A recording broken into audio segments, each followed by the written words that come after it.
now. I didn't start streaming already. I am just starting now. The screen's going black.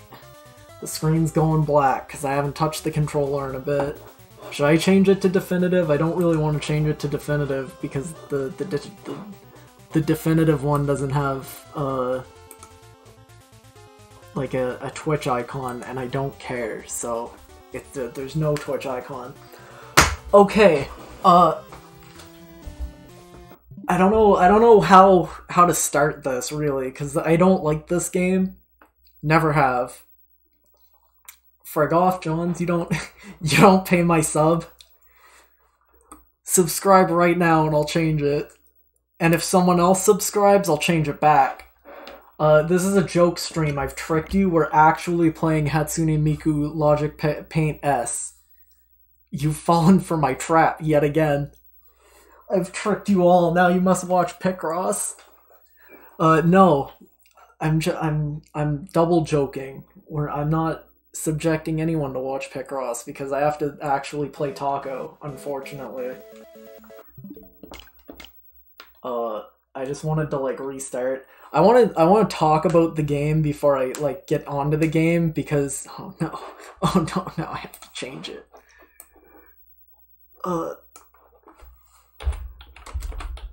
Mr. Tako Definitive Edition it is. Them Johns, thank you for subscribing at tier 1. Shout out to you, my guy. Okay, I'm still in the process of like the preamble here. This game's bad. I'm streaming this to get review footage for the review of this game. It's gonna take a while because I need to record a full playthrough, and I'm gonna be honest, my complaints start on the title screen, so I need to get this out of the way before I start. This game's not short, so this isn't going to be one stream either, unfortunately, but, you know, that's the way it is. I need to take, like, I'm currently playing this on a CRT. If you haven't seen the image of the setup, I should probably put it on screen. Let me do that. I posted this in general earlier, but currently it's a lot farther up than I thought it was. I'm still going? Alright, there it is. So if we drag this into OBS, this is my current setup right now. I literally do not have any other monitors in the house that I can have on this desk, so I'm playing this through on the Switch, through the capture card, through the HDMI to AV converter on the CRT. Because of the Elgato has like a few seconds of delay on it, or like at least 1 second. So my voice is delayed, but I fixed that. It took like 8 hours to set this stream up because I was procrastinating. But anyway, it should be fine. You please don't, Dinah. I know you have like this.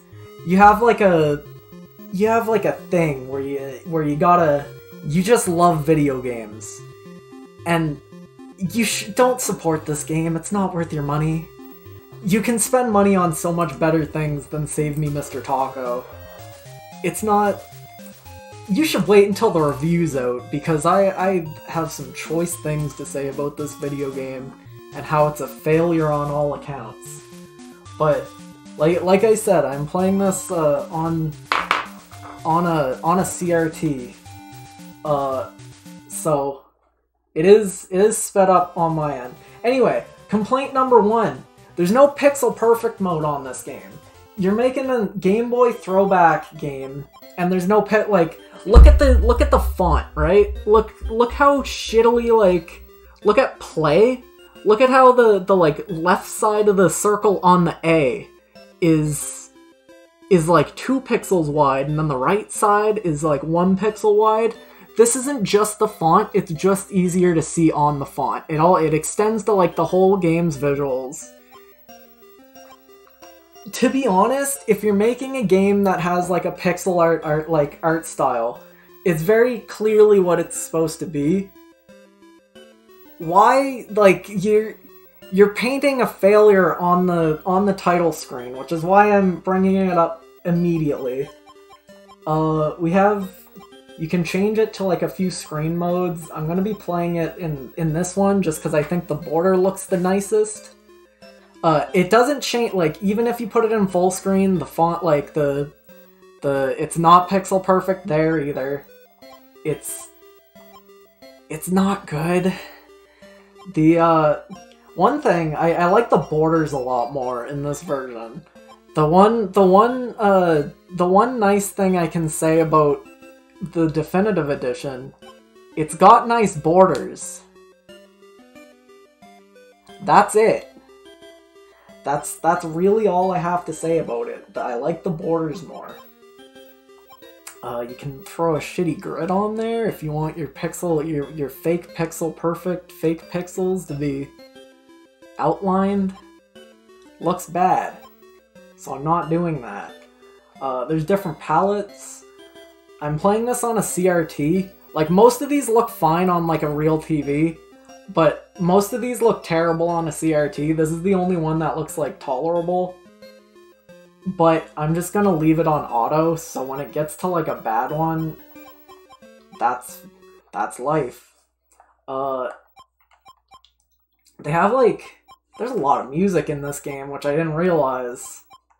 But like, it's kind of shocking. That's all, like, the music is nice too. I can say, like, the two positives for this game I have is that the music is good, because it wasn't done by the guy who made the game, who's horribly incompetent, and the borders are good. And I think the borders also weren't made by the guy who made the game, who's horribly incompetent. So both of the good things I have to say about this game involve things that directly weren't made by the guy who made it. I'm gonna start recording the footage now because I haven't been recording the footage and I need to do that. I meant to get a piece of paper to write notes down on. I'm gonna stop recording and I'm gonna go get a piece of paper to write notes down on. I'll be right back.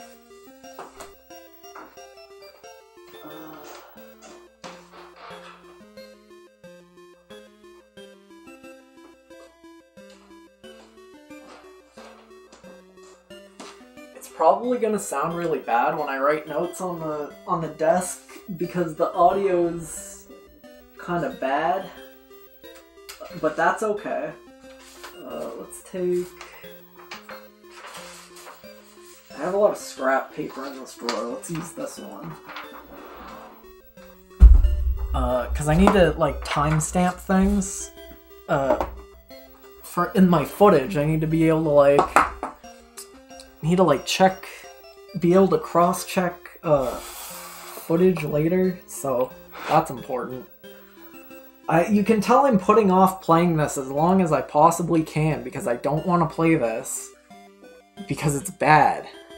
But I'm unfortunately going to have to. I think Slim said the audio sounds like shit as a goof, so if the audio does sound like shit, and anyone else who's slightly more trustworthy can say that the audio sounds good or bad, that would be nice. But I think it's fine. Unfortunately, I have to start playing it now. What if I play the other version instead? What if I play the bad version? I am going to need to, like, cross-reference both versions. Here's the first mistake in the original version. They went with Nicholas. Let's go through the borders on the original right quick. They're not bad. Like, they're just... The ones on the new ones are a lot better. Right? They're okay borders, they're not good. No, I haven't responded to anyone in chat because I don't care what anyone in chat's saying. The title screen's better on the new version too. There's some more options, I think. They added like photosensitivity mode, which I'm gonna have off because I want everyone watching this to have a fucking seizure. But I'm not. I should probably just play Ape-Out instead. I've tricked you all yet again. We're playing Squidlet. There's no, like, Dinah, there's no difference between the original and the new version. They're the same game, essentially. We're playing Squidlet instead. So, Squidlet's a better game than Save Me, Mr. Tako. Like, undeniably. Look, there's a contrast slider on the side and it updates in real time. Isn't that cool? Squidlet's significantly better of a game than Save Me, Mr. Tako. Because they actually, like... How do I start? Okay, there we go. Squidlet's a better game because there's actually some attempt to make it play like a Game Boy game. And, like, it actually, like, has Game Boy limitations in it.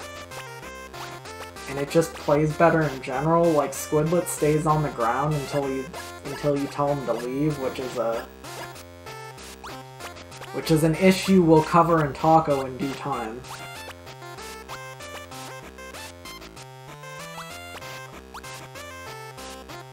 We're not playing Squidlet right now. I do need to play through Squidlet fully to get footage for the Tako review, but I need to actually play this. Unfortunately. As you can see, he self-published this version, I think. Actually, no, I think it went through Limited Run Games because that's who sent me this key. This isn't sponsored, they just bribed me. There's a difference. I was sent a review key to review this on my Twitch channel, which is this channel right here. Thanks, guys. I hope you don't hate me too much to send me another one in the future. Wink. I'm gonna start recording now.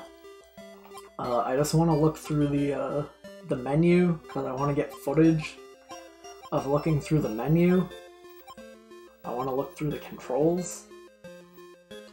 I want to look through the music thing. Actually, I should probably do this when I finish the game, because there will be more tracks in here.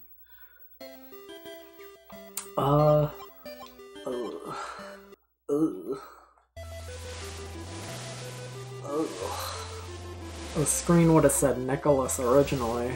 Nicholas? I don't know how to pronounce it, and I don't really care.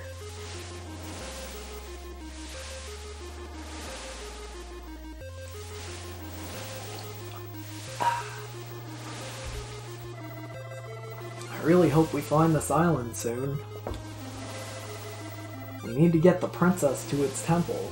We need to get the princess to its temple, okay? It's the only way to end this war.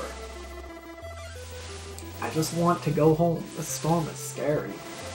What do you think's gonna happen if they show up? Who? Ah, the octopuses.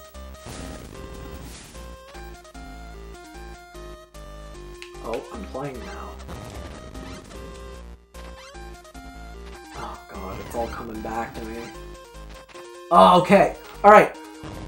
I know we just started, but this is one of the biggest issues in the game that I have with it. Real games have, like, ledge grabs. Mr. Tako kind of doesn't. I think this game broke me when I played it, and it got me to the point where I had to, like, come to terms with how the game was made, and it's made bad. I'm pretty sure this happens because Tako is... I think his hitbox is circular, so, like, with momentum you can sort of, like, sloop up ledges, and it doesn't really feel good. It feels pretty bad when you don't get it.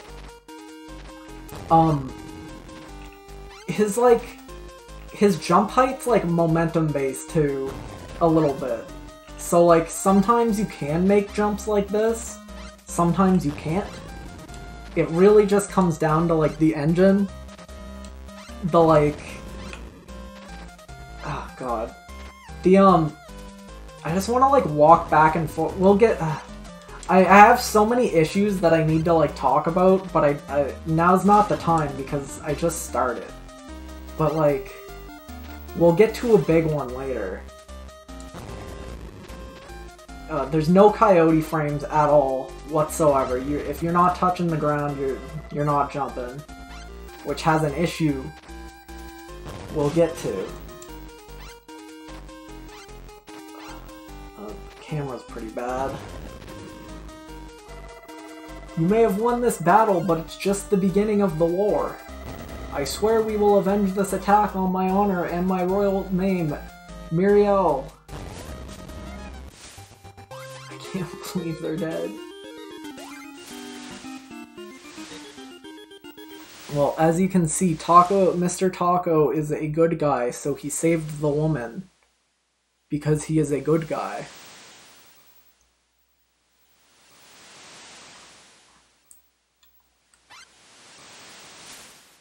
There he goes. So I actually like had to go about getting like a capture card to record this. Unfortunately. So that was fun. I walked to Kevin's yesterday to pick it up. It was honestly it's more fun than playing this is going to be. Again with this song. Word around the village is you saved a human. Brother, I thought you had gotten through to you. Humans are not like us, they are monsters. Everything is ready for my announcement tonight. I'll see you there, won't I? Oh, I nearly forgot. They're looking for you up at the castle. I guess they're having problems finding the princess again.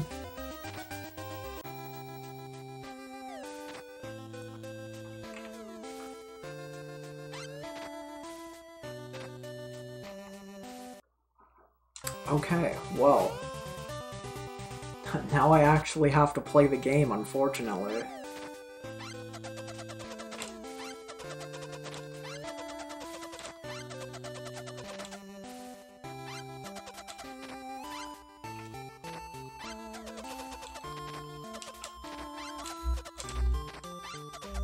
I'm trying to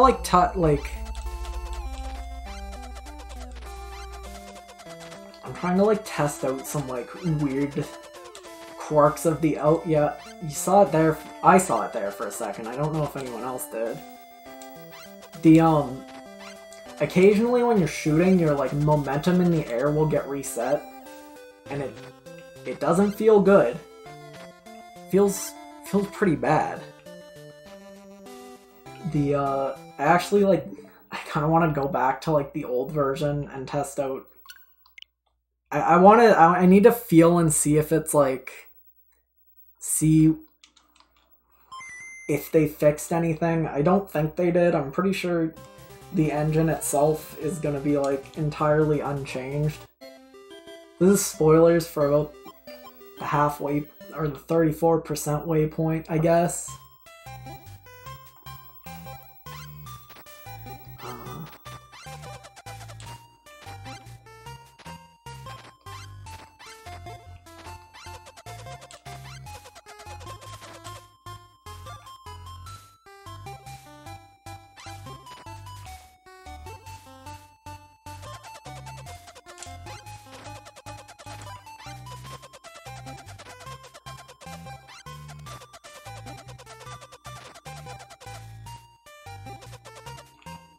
I don't have commentary right now because I'm focusing on, like, the game. Because there's very specific, like... Oh my god, that's the worst. The fucking... The way he, like, gripped onto the ledge there on, like, the down just felt very bad. Donna, if you continue praising this game, I'm going to ban you. Yeah, we're going back to the first version. There's like bad, there's certain niggles I have with this game that don't make themselves fully apparent, but like you feel them real bad. You feel them real bad the more you play. One thing is that like sometimes you'll like skitter along the ground a little bit, and the bad part about that is that like, oh my god, did you see that? Did you see how I didn't hit the like the ledge grab on the way down there, even though I should have? That's not good. This came out in like 2017 or something. This came out on the Switch. It wasn't out until the Switch was out. I don't know exactly when the first like I don't know when it first launched. Oh yeah, you can kind of get like stuck on the walls if you want to sometimes.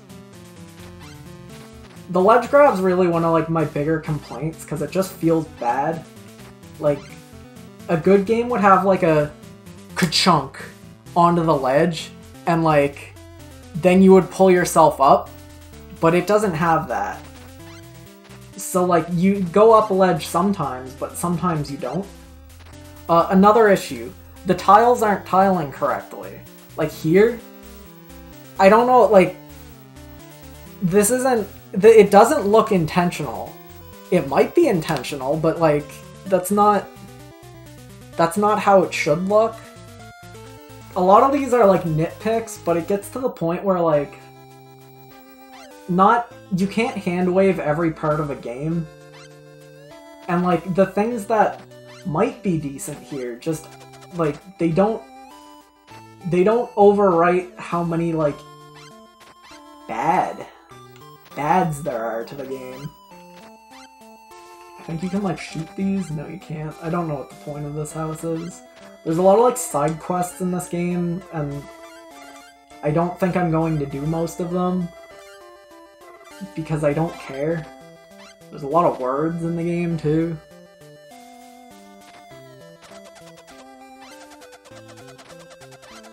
It'll get a bit worse once we actually get into gameplay, because this game doesn't really have good mechanics. The main mechanic is this.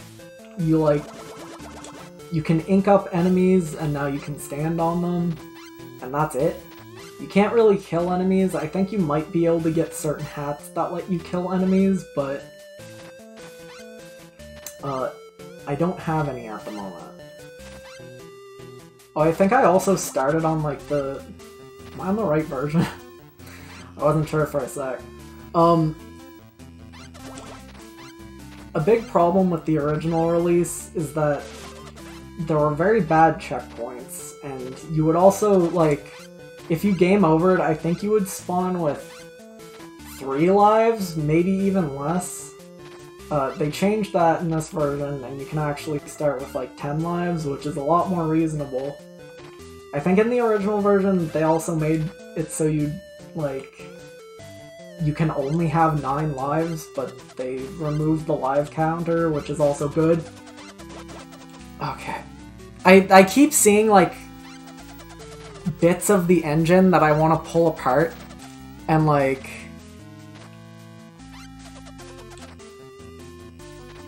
There was a bit there where he froze in the air while shooting, and I wish I could, like, stop and, like, freeze frame it and, like, point that out, which I'll be able to do in editing, but not now.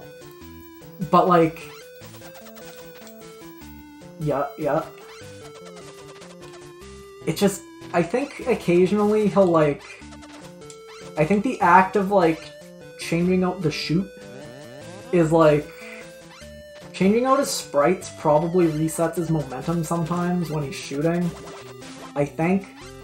Like, this game's made me think about why, like, certain things in the engine happen because it's bad. And, like, that's one of them. Can I get up there? No. It's a very, like, slippery game, too. If I change out the... Oh, you can't check the options mid-game. Oh, he's dead. Yeah, I'm probably gonna change it. Like, they also added a version that, like, you get 3 hearts per life, which I'm probably going to turn on because this game's bad otherwise.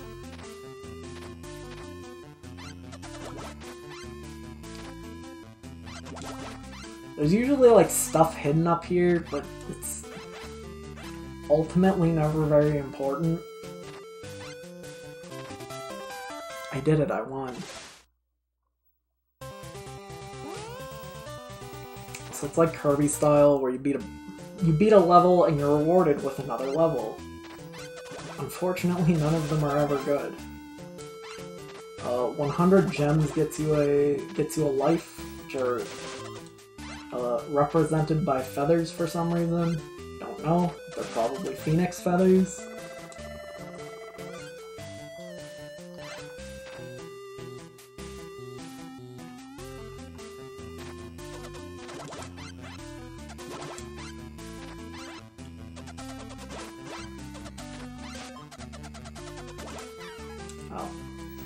There's definitely, like, I haven't really tested it, but I'm pretty sure you do go farther just if you're shooting, just because of, like, the momentum reset stuff. Nothing about, like, the way this game controls really feels super consistent. So, like, sometimes things work and sometimes they don't. And that's life.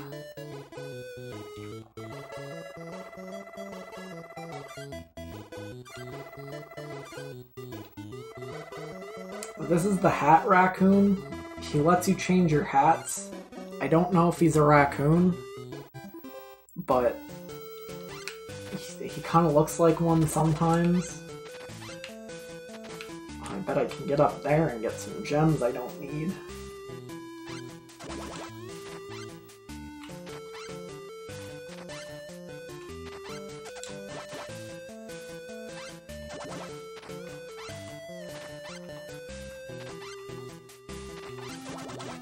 Like 90% sure you could have gotten up there with the right momentum, but... Oh, almost fucking slipped off the edge there.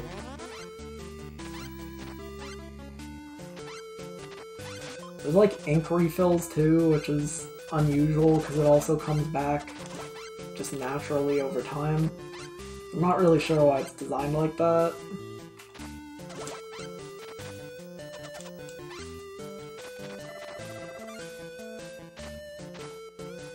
Do I need to get something for him? Lives don't really feel significant at this point in the game, but it does get to the point where they're, like, very hard to come across, and it's very annoying.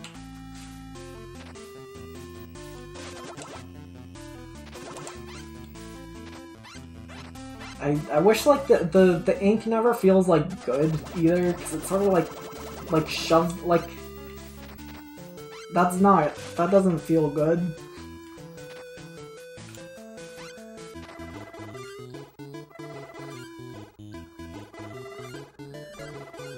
My CRT's making weird noises, and I'm not entirely sure why, but it's a little scary.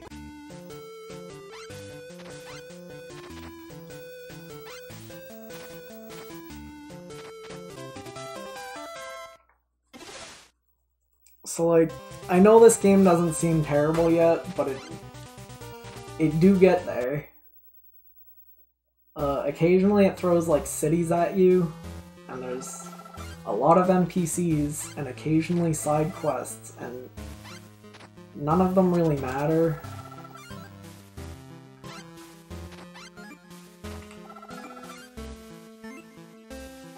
Oh, he's an otter. That sort of makes more sense than a raccoon.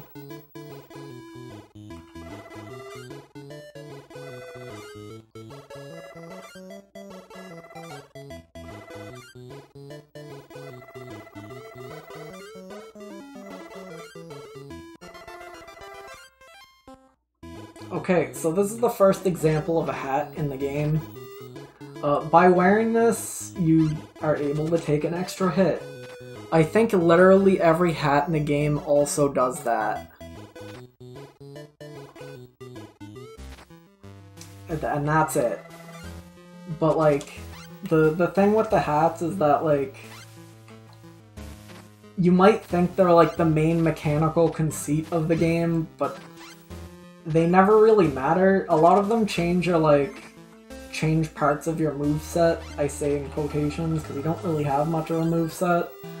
But for example, one of them changes out your like ink spray to be a sword, and that's different.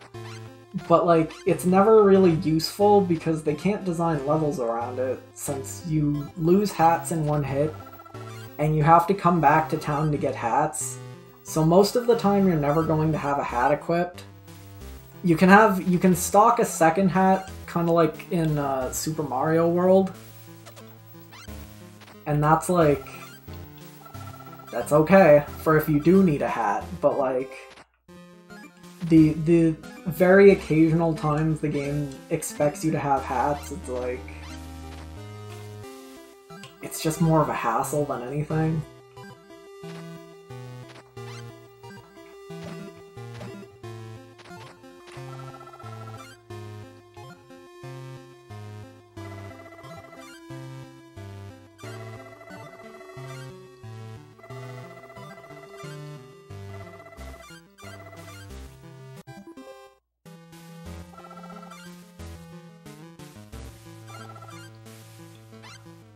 I think your brother's name is Bako. I think it's Bako and Tako.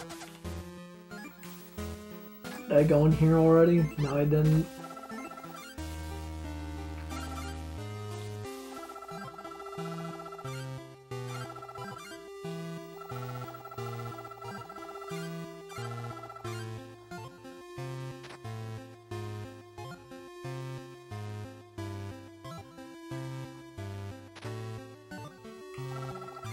Blasphemous is very bad. Please don't talk about 2 bad games today.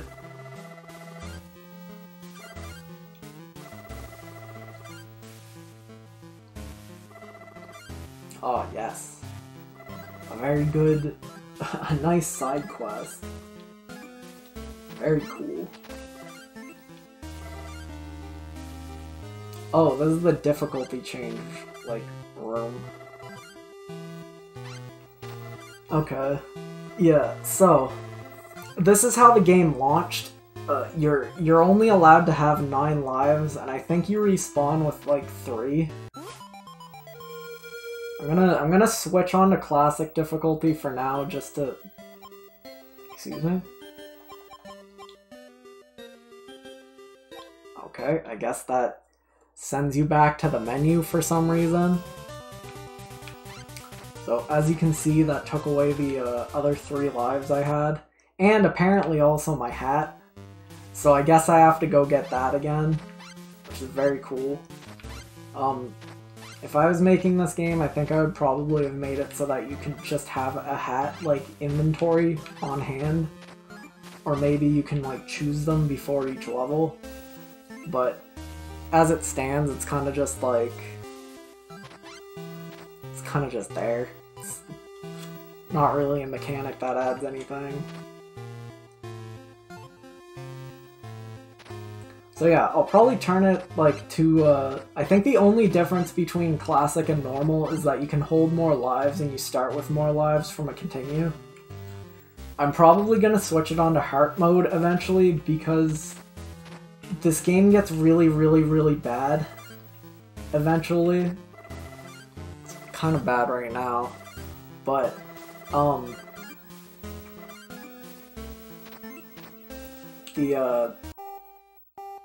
the heart mode just sort of like... Oh god. Oh god. Oh no. Am I... What is this? Am I doing this right? Oh god. Are they like... No, okay, it doesn't... You do have to shoot them. I'm not entirely sure why they disappear on their own.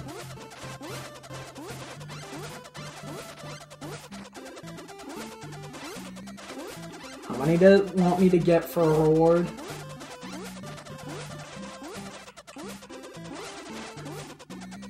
It's a little bit hard to, like, explain this without passing someone the controller, but, like, you can definitely see it in part here. There's a lot of, like, collision and physics going on in this at this moment, right? And that's not really something the Game Boy does. And, like, I can't help but, like, I can't help but try and, like, point out that nothing about this game feels authentic to what it's trying to be.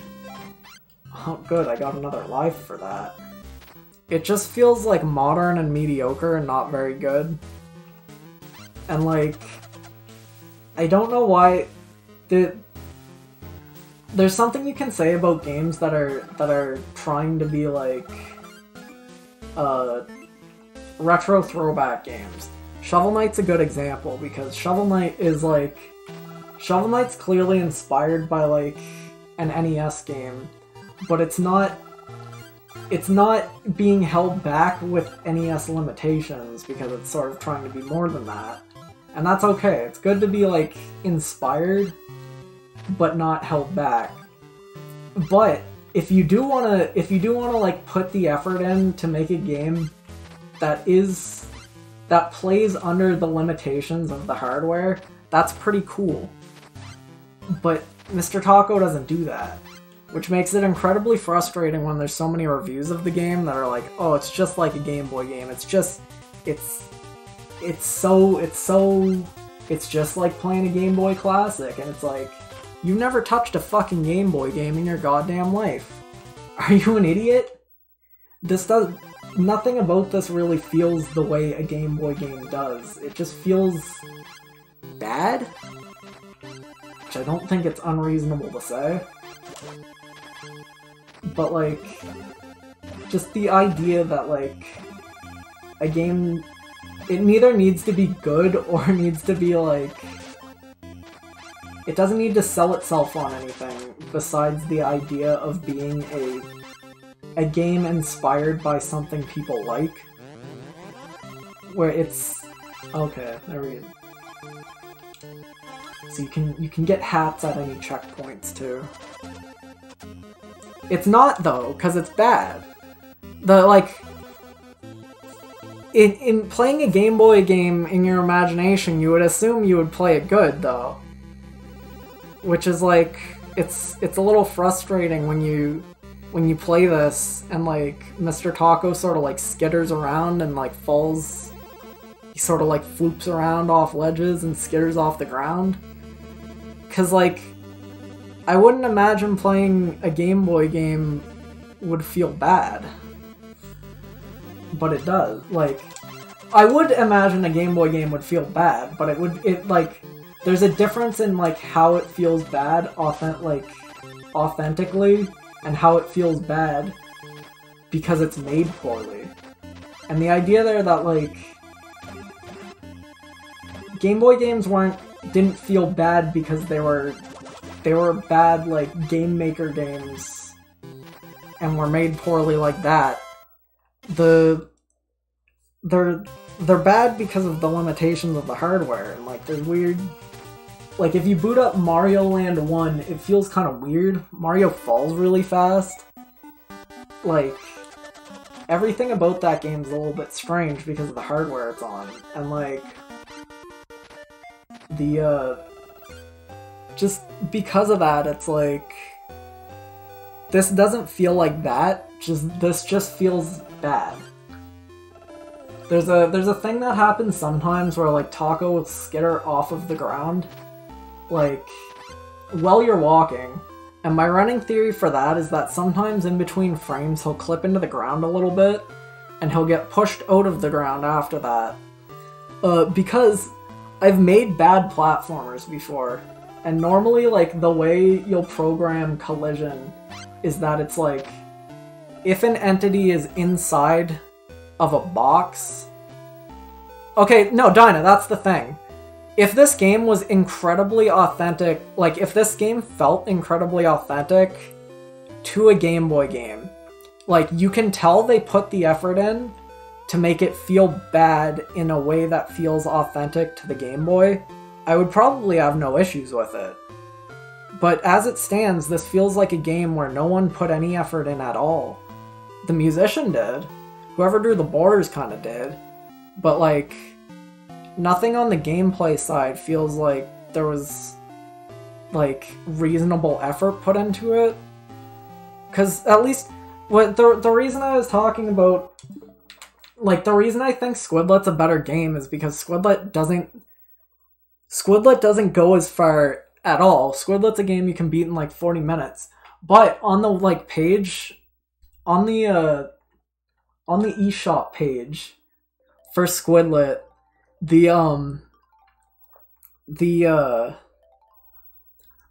like the selling points of it are that like they're trying to make it authentic to the Game Boy. And like I think there's a lot to be said about that.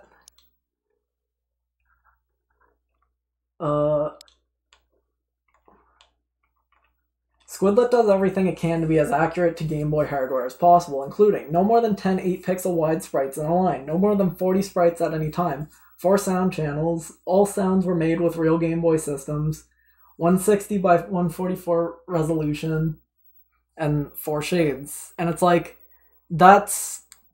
there's some amount of effort that it takes to like work under limitations like that that's just never apparent in Tako. And I think that lack of effort extends to the entire product just in general. Like on this image right now, you can see like there's bits where the sprites are like, it's not pixel perfect. There's parts where like the sprites aren't like going correct, like they're not tiling correctly. And it's just, there's a shocking lack of effort on all fronts, presentation wise, to even make it like, it looks like a Game Boy game because the guy wanted to have make graphics easy. There's no love for the system outside of that. It looks the way it does because it's easy to draw in MS Paint, and it's easy to use MS Paint if you're one guy making a game and you don't have any resources outside of that. And that's fine if you're going to do it well, but like there's nothing inherently wrong with it. It just doesn't, it's just not good. Boy, Animal Crossing?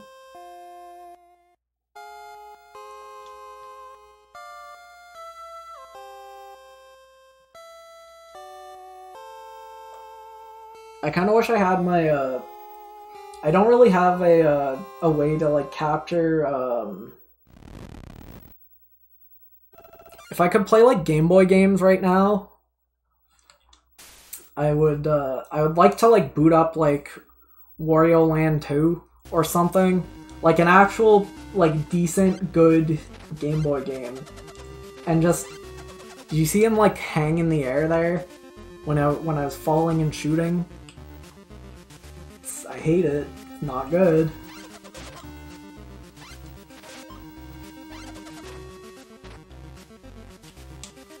The, I don't know if you can even buy the game right now. I'm not sure if it's out, honestly. You shouldn't. I would not recommend it. There's so much better in the world to support.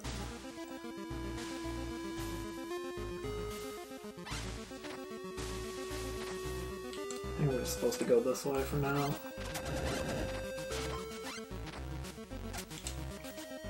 But like, just to compare it to like actual Game Boy games, it needs to be like a segment in the review because like, there's... Saying that this is just like how a Game Boy game plays is so misrepresentatory of how like they actually are. It's slander. I asked for a review code, Jeff. This is I've gone over this. Pay attention.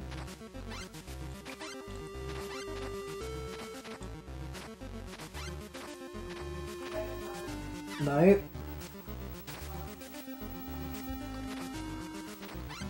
I'm not breaking embargo. I waited to stream. I waited until May 3rd because that's when embargo ended.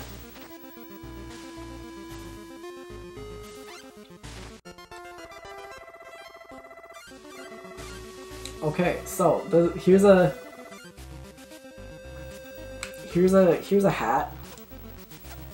Now I do this. That's it. It's not real, like, this dungeon's designed around it, so right now you can't lose it while you're in the dungeon, but normally in the game, you will be able to lose it. And even that, okay, you can't change. And even then, it's like, wow. Wow. Wow.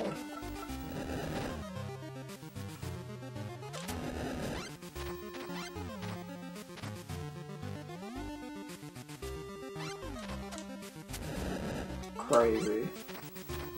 So I guess some levels are designed around hats, but like the vast majority of the ones that aren't dungeons aren't. Because if you lose a, if you take a hit, you lose your hat. So, it kind of doesn't work that well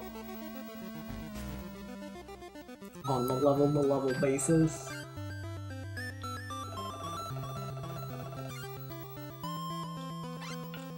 Oh yeah, sometimes they make you play as other characters and every single one is bad. The worst example is one that happens a lot later, when when you have to play as a two block tall character with absolutely no way to protect themselves, and it's just like a couple of minutes of trying to squidge past enemies without them killing you. And I think that's what made me stop playing the game, because that segment was abhorrent.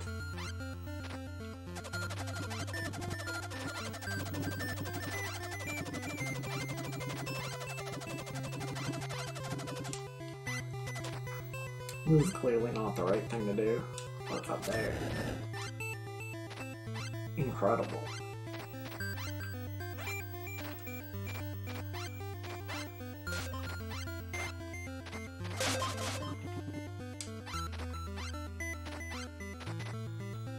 I can name a lot of Game Boy games that are better than this.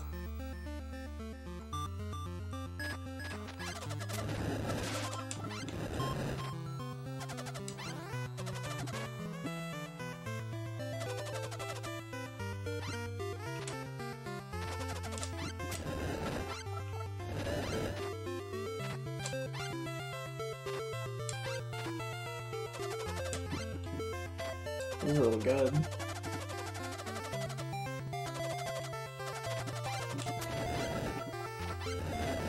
This is really good.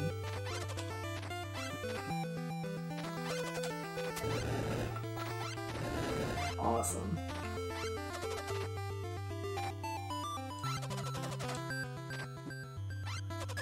I like how the spread of it's completely random, so if one actually makes it over there, it's really has nothing to do with how good you aimed.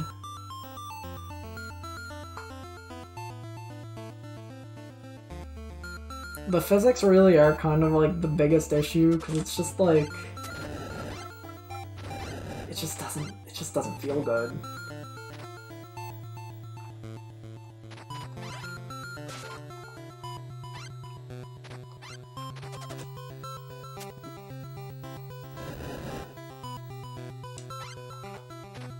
Cool.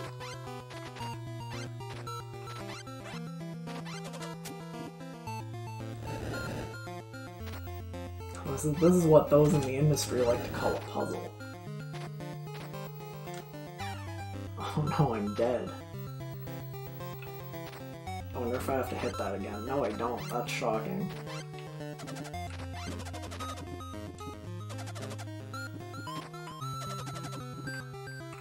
Oh god.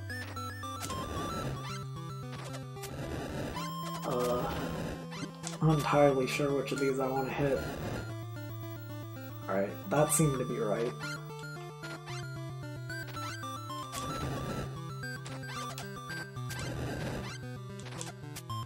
Awesome. I don't get to stop playing. I have to finish this. What's that? Okay.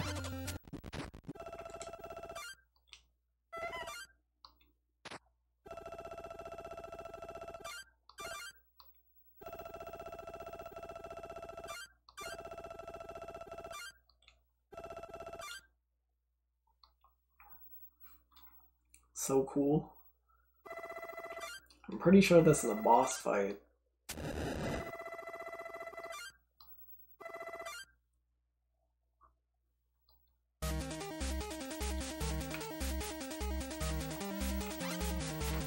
I guess you can call that a golem.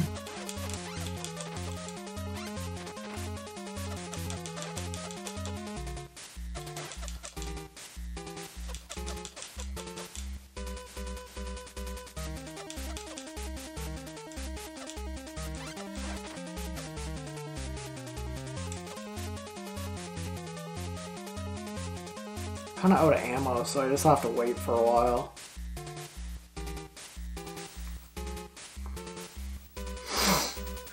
Oh, I died. Oh shit. That's shocking. I wasn't looking at the screen. Oh, I get. Awesome. I guess it's health carried over between that. It's really good. I guess I have to talk to them.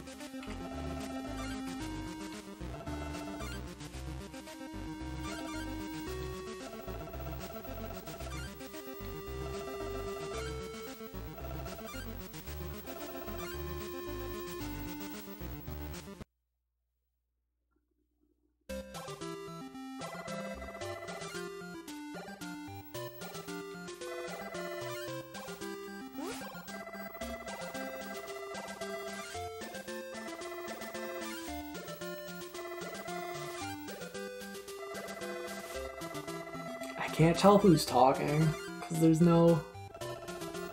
Oh no, there is an arrow. There's a little arrow pointing to them. Kind of impressive, honestly. That's what I need to look that up, Dinah. In my notes I put research Squidlet, because I could honestly see it being made in response, but I'm not sure, I haven't looked it up yet. But it is very odd that it exists in the same, like... It's essentially the same game, but, like, better. Which is also what I've thought about doing. I thought it would be funny to make a Game Boy Squid platformer out of spite.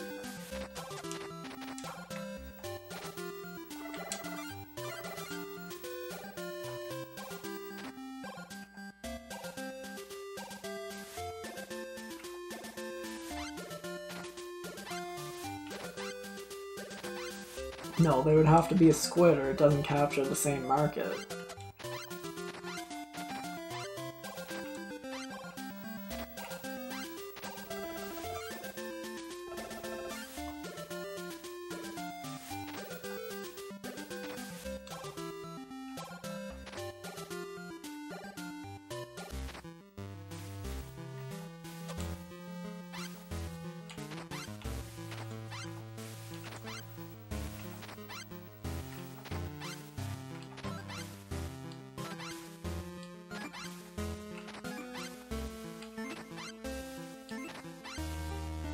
I feel like I can get up there, but I'm not going to continue trying.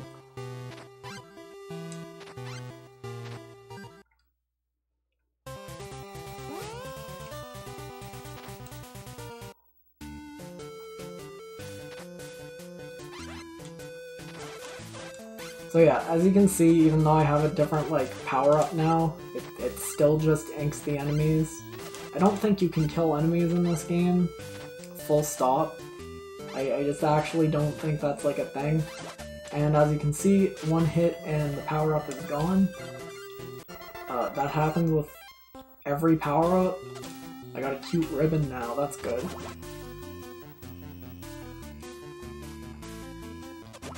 Most upgrades are worse than the ink, to be honest. Because the ink kind of rapid fires. This cute bow doesn't do anything. There's a lot of hats that don't do anything. Oh, I got hit. Oh, I got hit. Why did I get a life there? Can we replay that footage right quick?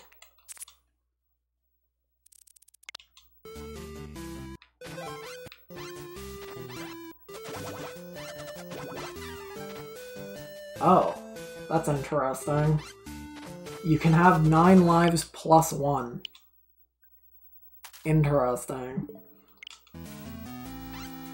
I didn't see the +1 above my lives there for a bit. I also don't recall that being in the base game either, so I guess even on classic difficulty the game's a bit easier since you can have 10 lives instead of 9. But it appears to only happen if you get another feather while you're at 9 lives. Oh no, I'm dead.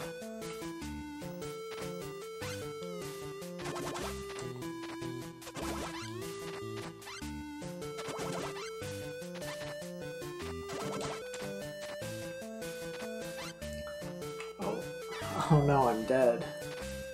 So I'm not entirely sure that the Metroid Ice Beam mechanic works well in a game with one-hit deaths, but you know, maybe it does.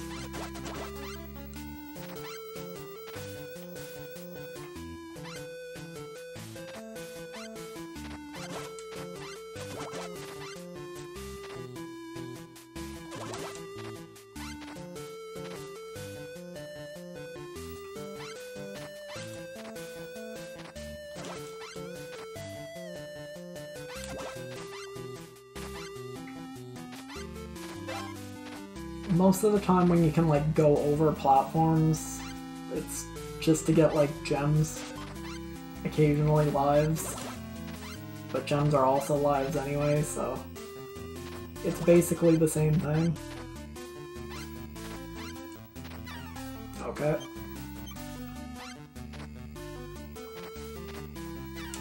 Okay.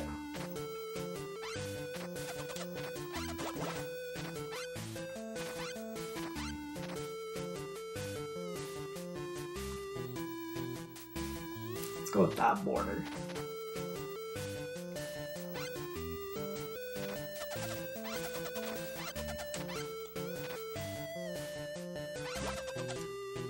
Guess gems don't respawn.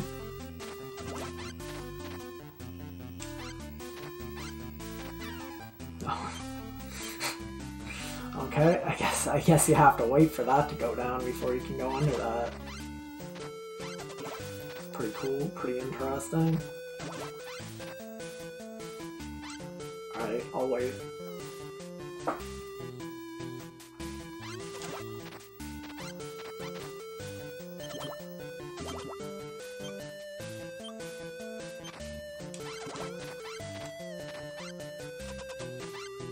Hello? Is that Logan? You might not be, but I'm assuming you are from the name. If not, that's an impressive coincidence. Is there anything up here? No.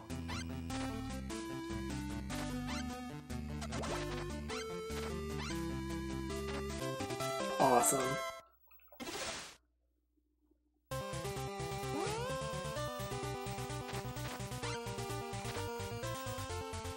There's 50 levels. I don't want to play 10 times more than this. Anything down that hole? No.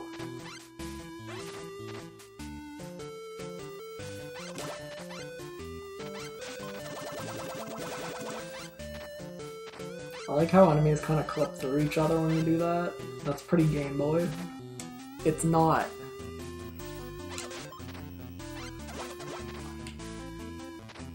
It's crazy how everyone's so steeped in irony that you can't have a serious opinion. It's honestly just sad.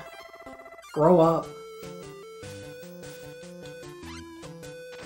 Okay, that's a new power. Okay. Never mind, there it goes.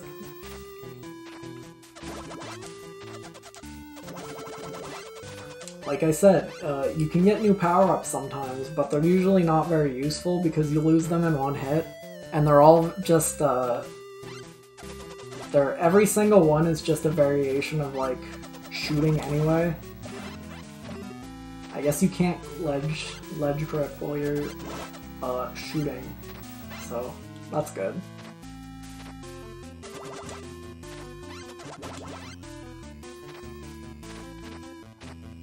That was a quick one. It does get harder, but like, it gets harder because the checkpoints get shittier, and that's about it. Which isn't really a great, oh god, it's red now. I'm probably gonna turn off the, like, auto color eventually, because they're, No, I respect other people's opinions. I just know personally you, Jeff, are not capable of holding real opinions in discussion.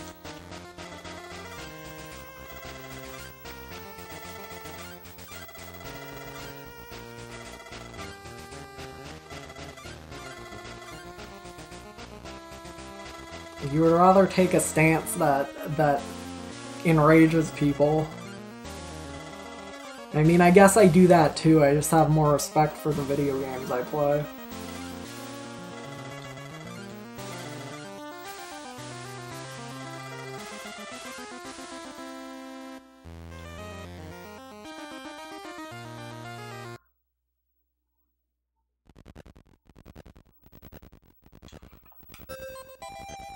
Oh, I guess that was the whole bit.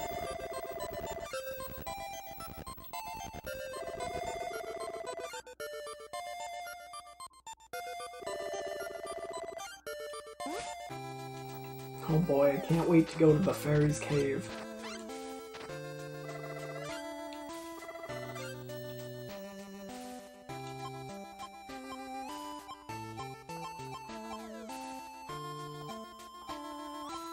So, instead of having like a convenient system, instead of having a convenient like inventory system for your hats, you have to talk to this dude and scroll through up to 50 of them to find the one you want. And like I said, there's not usually really a use for them. Like, is this more useful than like the normal ink shoot? I don't really feel like it is, but I can do it.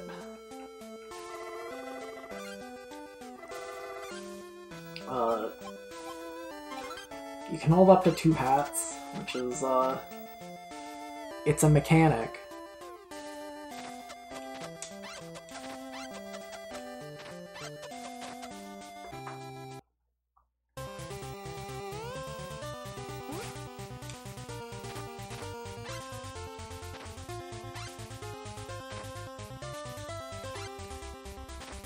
Oh, the levels get sparklies on them if you play them in classic mode. I think. I'm assuming.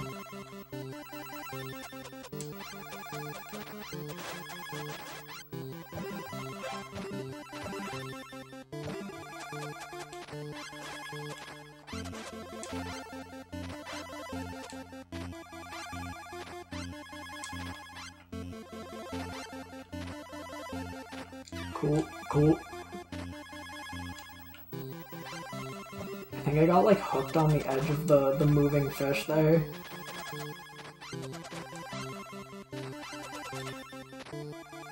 It's not really a fish, it's a jellyfish.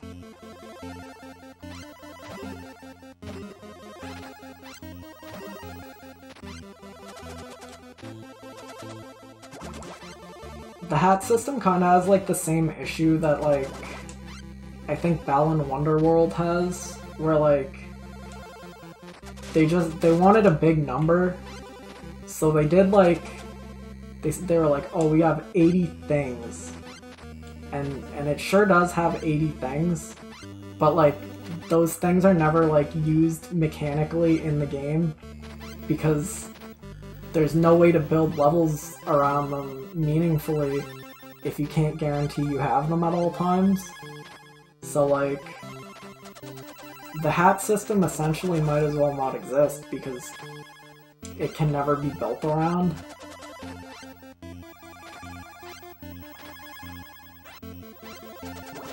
Which is probably for the best, since I don't really trust this developer to make good puzzles with hats, or anything. Every time. There's like 50 hats, but I'm pretty sure that number also counts like quest hats. And I feel like that's probably around half. Oh no, how's he so bad? Yeah, the dev of this game spent like 5 years making it, which is kind of sad, and I feel bad saying that, but like, it kind of is. Their new thing looks a lot better, which I can at least say that much. Like, they had to have learned something, because their new thing definitely doesn't look this bad. But I've also only seen screenshots, so maybe it still kind of is this bad, but surprised that didn't kill me. No, it's completely different, which is for the best. I don't know what it's called, and I'm not stopping to look it up.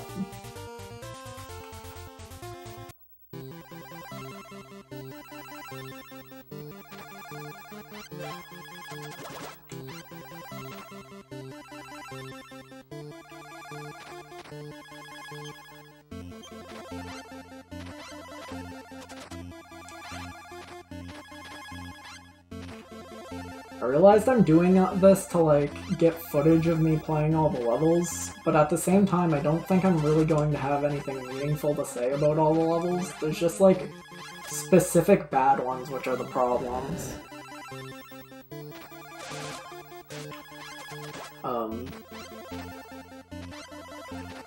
We'll get to like one of the bad ones eventually.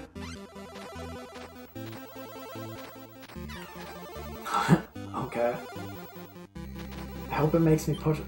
I hope it makes me shoot that lever again.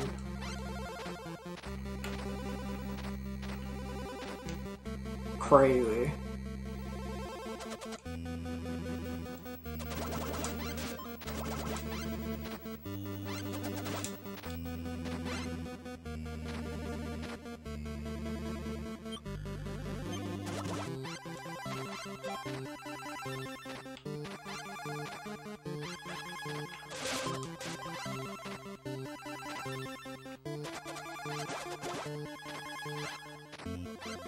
I wish I was playing Ape Out.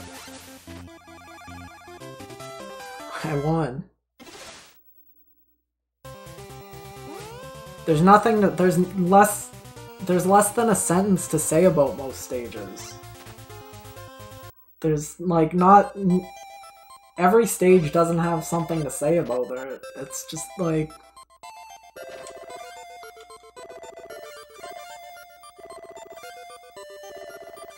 I don't know. I got a review key. I have nothing better to do this week.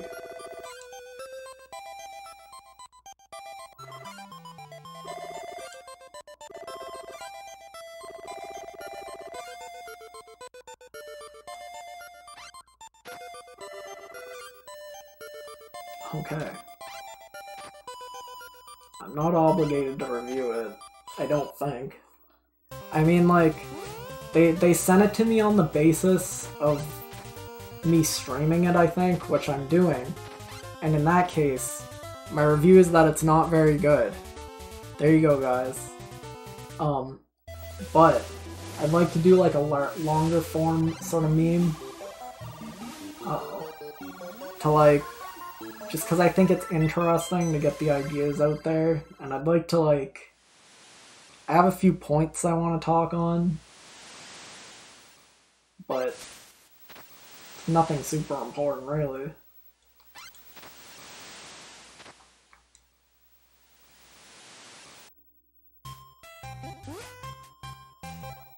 I didn't sign anything saying I would play it. I just asked for the key, so like, I don't think they can get very mad. I got a review key for like Delver like a decade ago. Probably not actually a decade ago, but like very long ago. And I didn't play it, and I still kind of feel bad. But like, not really enough to make a video on my old channel about it. But maybe I will someday. Give me the orb.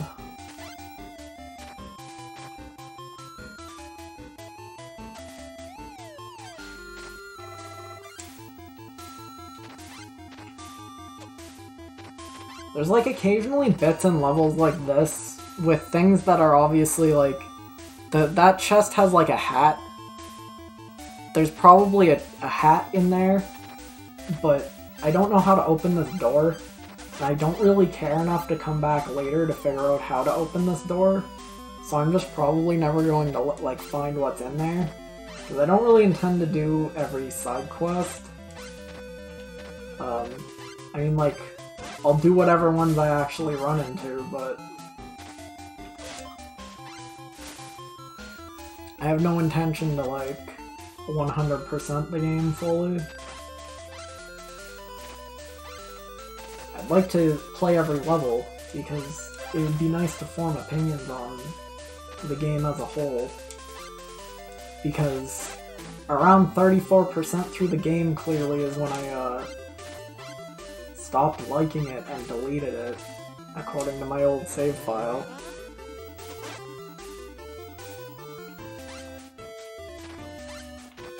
What's wrong with Goat Simulator, dude? Uh-oh.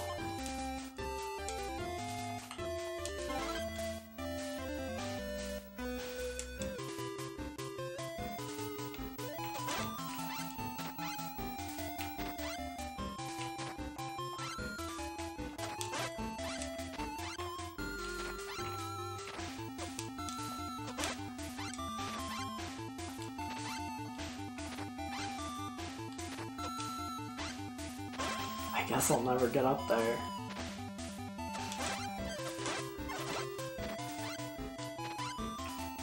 It doesn't look like there's anything up there anyway.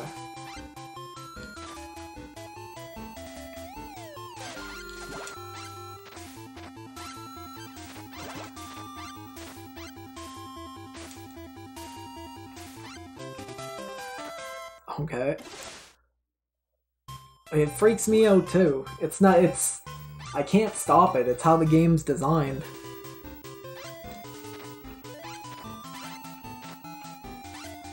It's the intended way to do it, apparently. Oh no. Oh.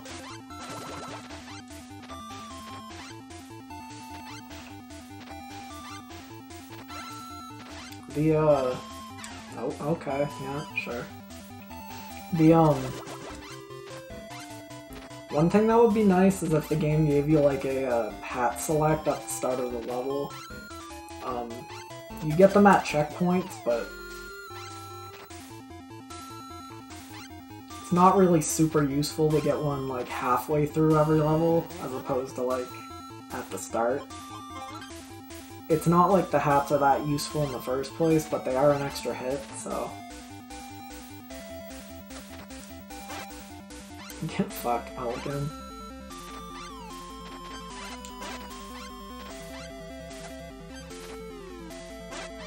Holy shit. Trick shot.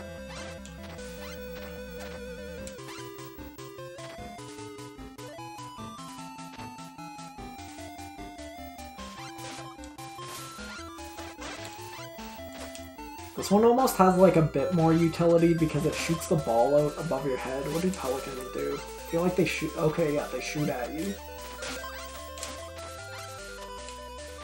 Scary. Oh god. Alright, forget what I said about that one having more utility. The like 4 missed shots there should tell you otherwise.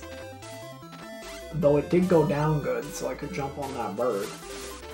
Oh my god. Wait, I bet you could get up there. Oh well. Kinda wish the camera would, There's no real useful, like, way for the camera to be in this game, because if it was down farther, you wouldn't be able to see stuff above you, but I guess it'd be nicer to see down more, since more of your attacks go down than go up, but...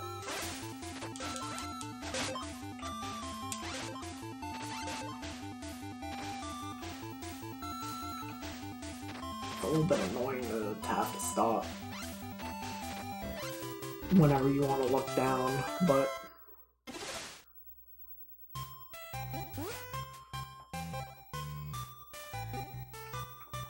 Is this another city? Wow.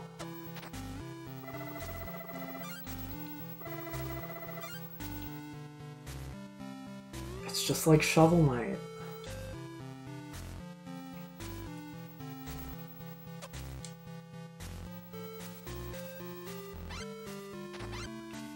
I can't imagine he does.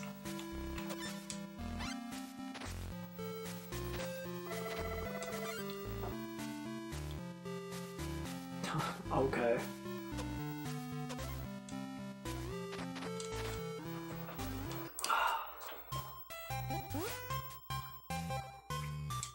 I mean, I guess that was context.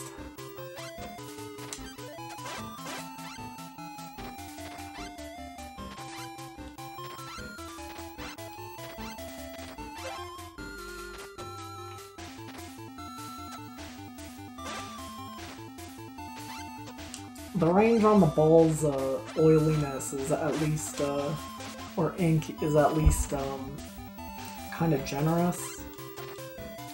Kind of only needs to be around the thing to oil it up, which is nice.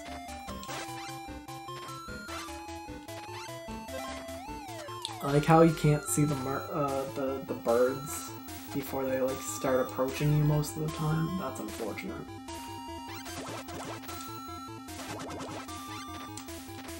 That was almost unfortunate too.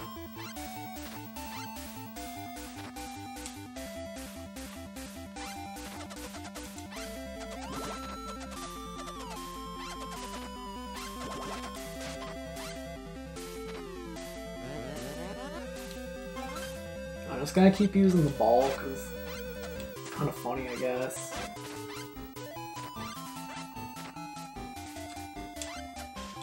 Terribly inconsistent, but that's okay.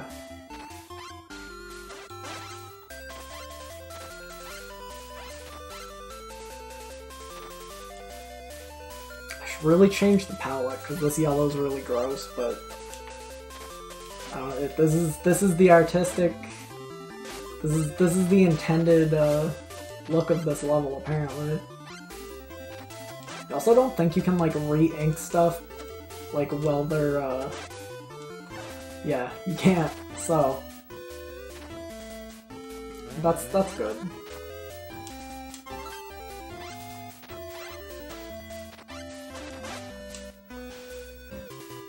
That's fucked.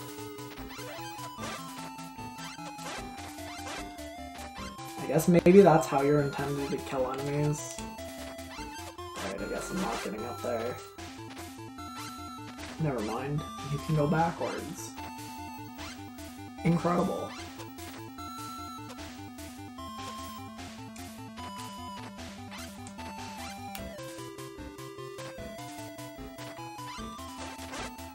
Ooh.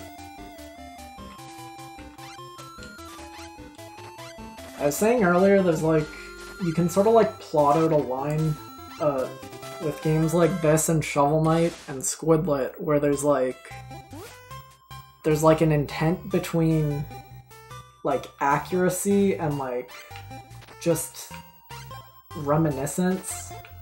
And like it's not bad if a game is just reminiscent of what it's trying to like ape, but I think if the game is bad and reminiscent, that's not great.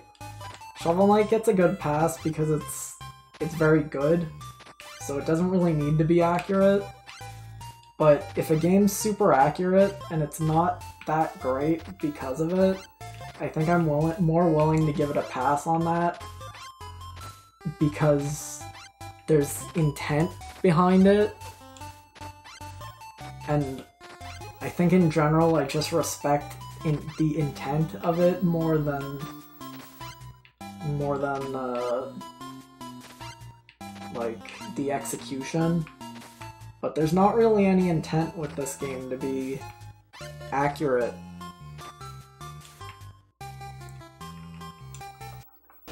Which is a little sad. Where's the tree background? There it is.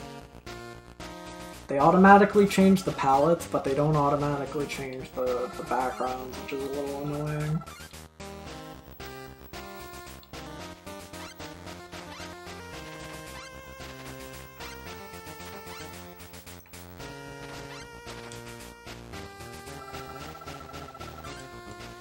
Me too.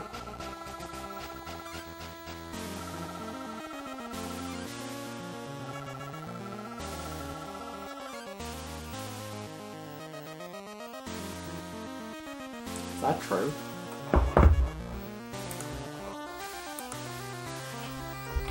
Octopus reproduction.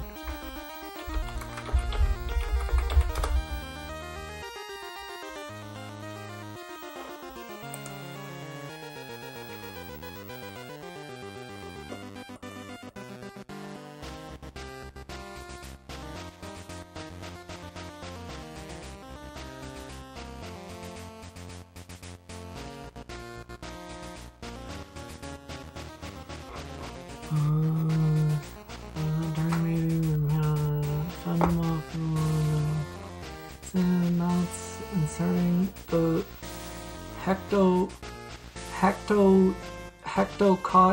hectocotleus in her mantle cavity to pass the spermatosphores. Copulate for several hours. Same here.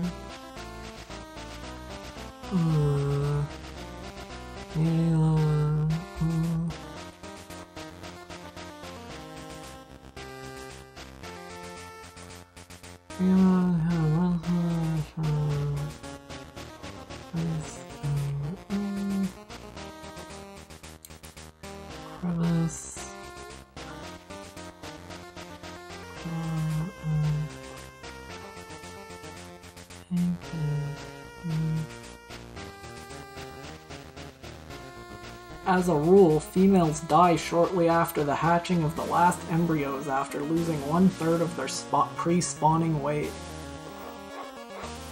I guess it's true.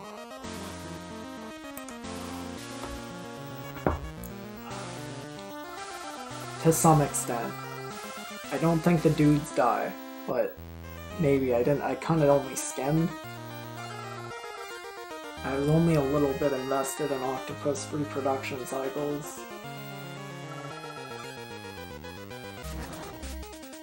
What the fuck?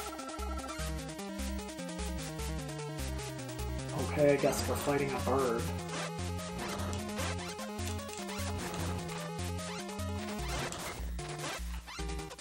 Yo, this ball's crazy.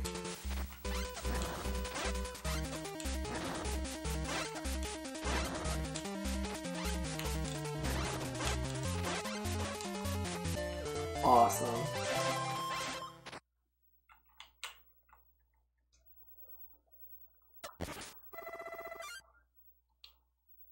Oh, we rescued the children.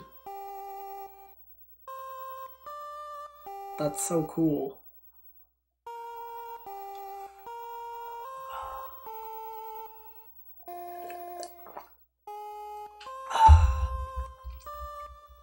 I wish I was playing Mario Land 2 right now.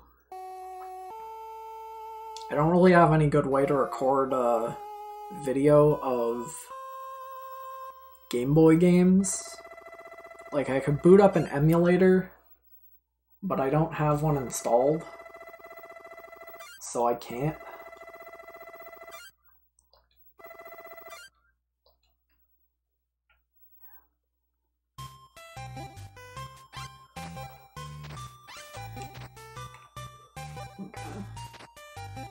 I wasn't sure if the spooky eyes in the trees were based on me going slightly left or not, but it appears as if they were just on a timer.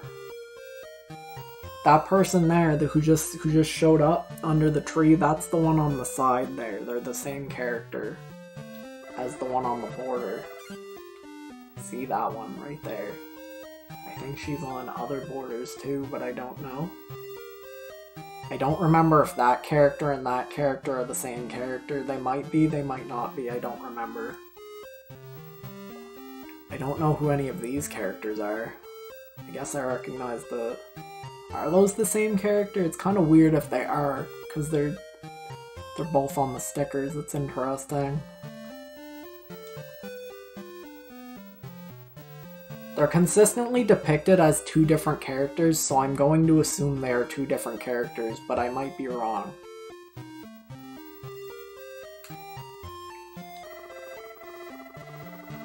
Hello Brendan, what's up? What's poppin'? What's shittin'? What's ploppin'? Penis.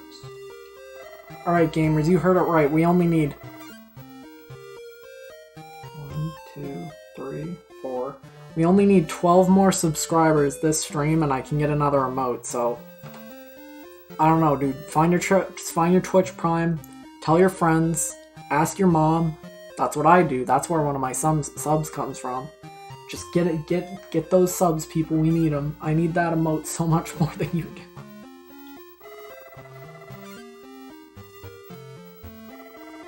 Leo, thank goodness you've come back. This octopus, he saved me. Oh my, however can I repay you? It might not be much, but you'll always be welcome here. Oh, is this really the first time you've seen a parent and their kids together? Yikes.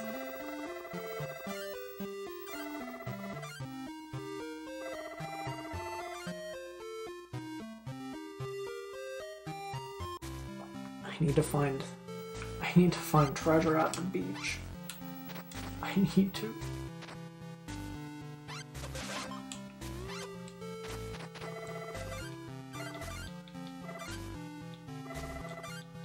Are you allowed to be racist to French people on Twitch? This is a serious question, because it's a little bit relevant. I don't think you can, but I think you should be able to. Why is her bed on a shelf? That's a good fucking question. This is like a Terraria house. You got like the platforms you can put stuff up on. You got the bed not on the ground floor. It's a good question, honestly.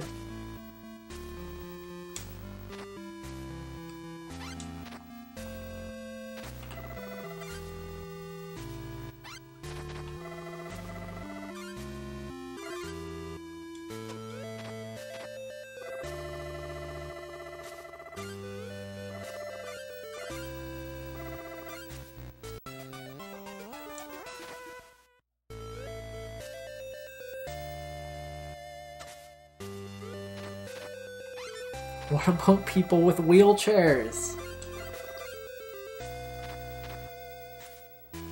If everyone could jump really high and like the world was like... If like buildings were made with the idea that people can just jump like 5 feet up and like it's fine, do you think wheelchairs would be made that are able to like jump really high? Like, cause they're sort of, I guess we haven't really like designed wheelchairs that can go upstairs. Have we? Wheelchair that can go upstairs. Can this wheelchair really climb stairs? Holy moly. Alright, we have made wheelchairs that can go upstairs. So now I'm looping back to my first question. Do you think we'd have made wheelchairs that can like jump 5 feet up into the air to like everyone else? And I feel like no, probably not. But maybe.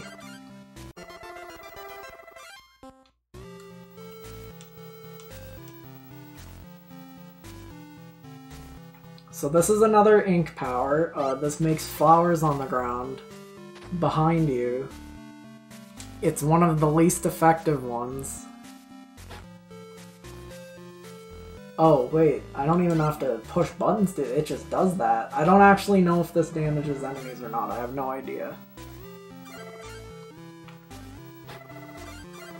I kind of wish I didn't have it equipped because it's a little bit annoying, but, you know, what can one do, I suppose.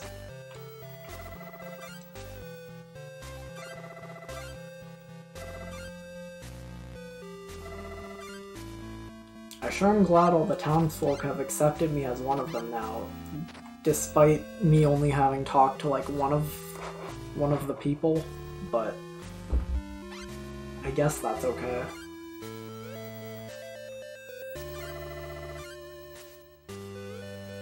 That's fucked up. That's even more fucked up. What did they mean by that?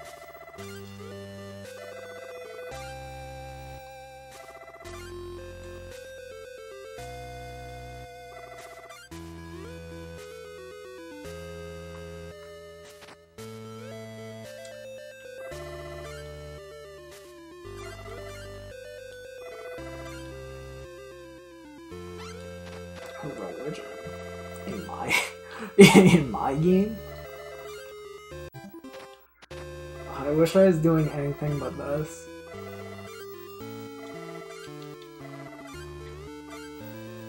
Oh yeah, there's like mini games in this. We've done one already, but there's another one now. I don't know how to activate this. Oh. Okay. You just gotta go. Alright, fair enough.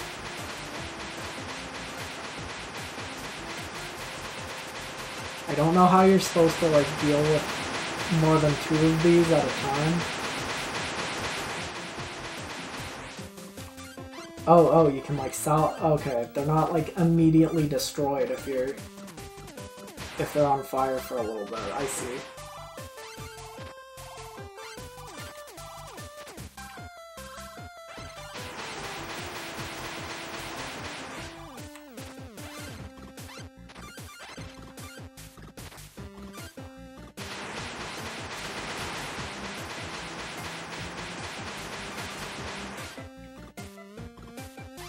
This is a little bit shitty. I did it. I made 11. Did I get like a... I didn't see what I got for that. I think I got like a gem.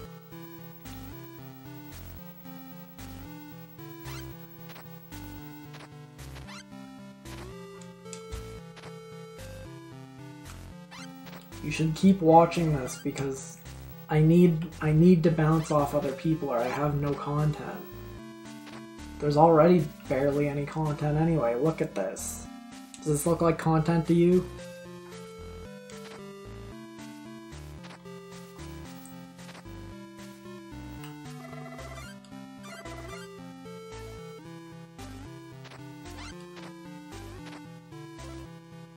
Wasn't there treasure hidden at the beach? Was that like in the other direction, or is there a star there?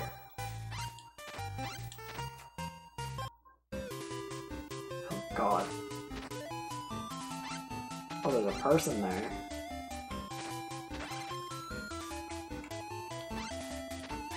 Crazy, I wonder what that accomplished.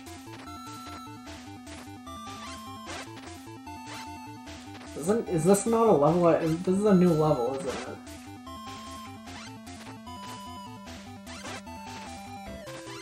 I mean, I guess this, like, flower thing is slightly useful, but I don't think it can actually, like, damage enemies in the air, which is not very useful. Because I don't know if I can... Okay, now I can make that jump.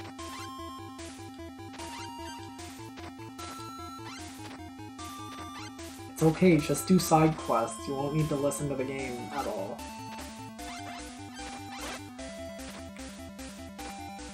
I wonder how one gets in there. Oh, through that.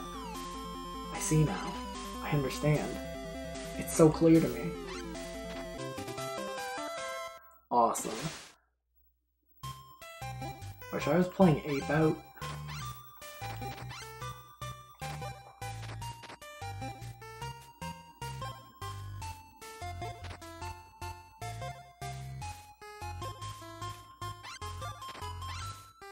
I'm assuming the star is like a complete level and the check mark is an incomplete level.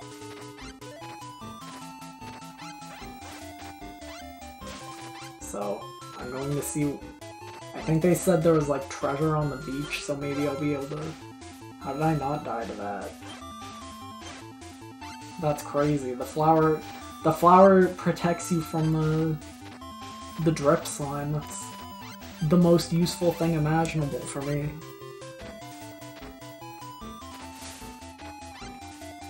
I can't hit the button because I have the flower.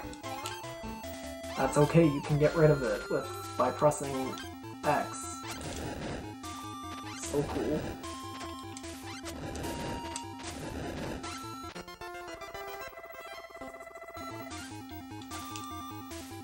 Wow. Another hat that's equally ineffective as every other one. Can I not leave now? Do I have to die?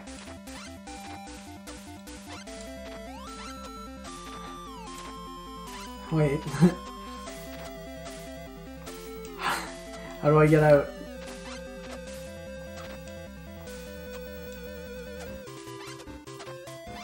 How do I leave?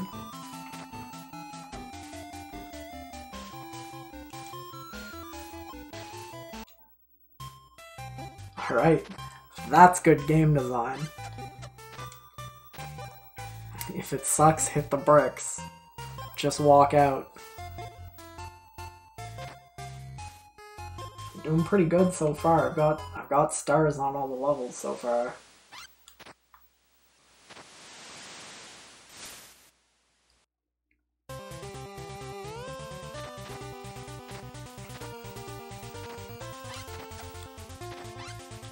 I like how there's no like... There's absolutely zero hang on the boomerang. It's full speed both ways.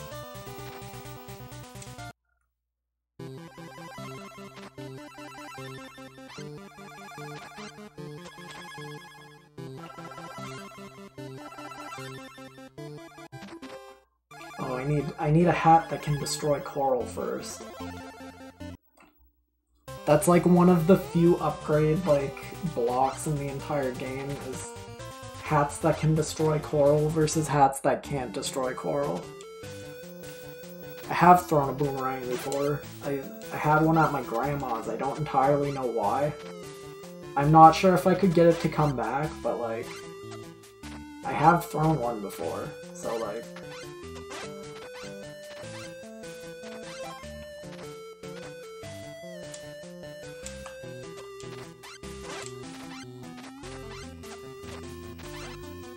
oh my god. Grudge isn't even here. He didn't come. He hates it. He was waiting all day. He was dying to see me play this, and he just didn't show up. I mean, I guess there's still 7 more hours to this stream. We've only been going for an hour and 40 minutes, so...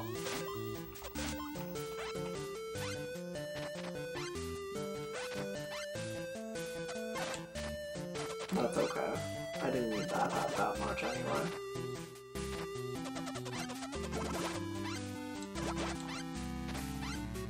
Do gems never? No, they do respawn. There are gems up there. So cool.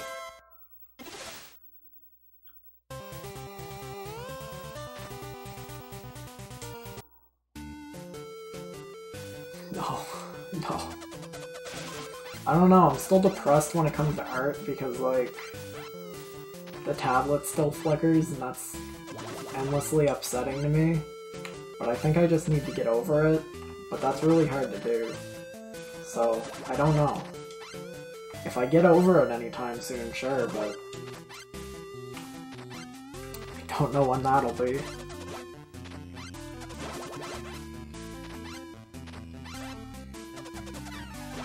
Oh no.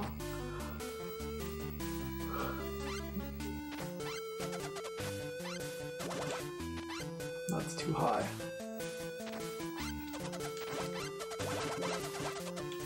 it would be pretty cool if the computer stuff just worked, and drawing wasn't absolutely dreadful on all accounts, but I hate being faced with problems I can't fix when I can, because it's just really upsetting. But I need to get over that, or fix it, and since I can't fix it, I just need to get over that, but I don't like that, so nothing's really happened, and I've just lost, little over, probably almost 2 years of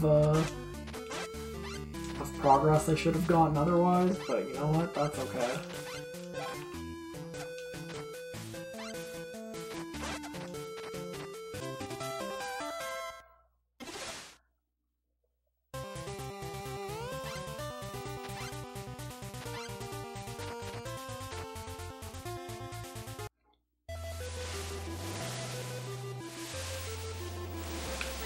Just put, like, a shelf on both sides so it can't wiggle.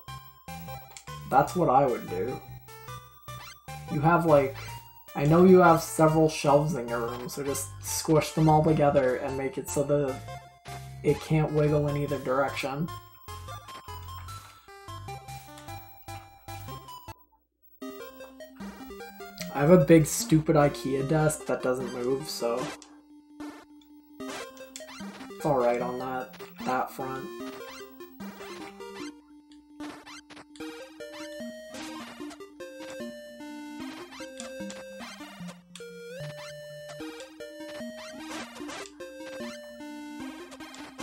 Guess I'll never get up there.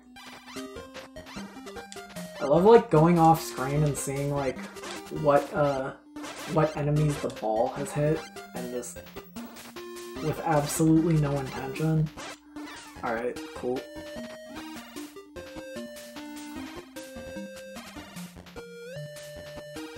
It wiggles back and forth, so I can't do that. What?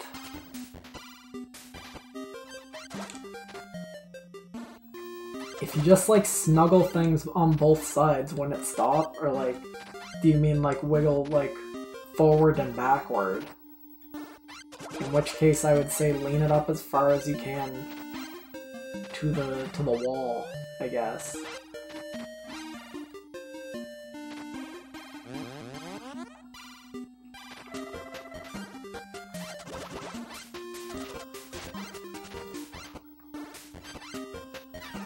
Okay.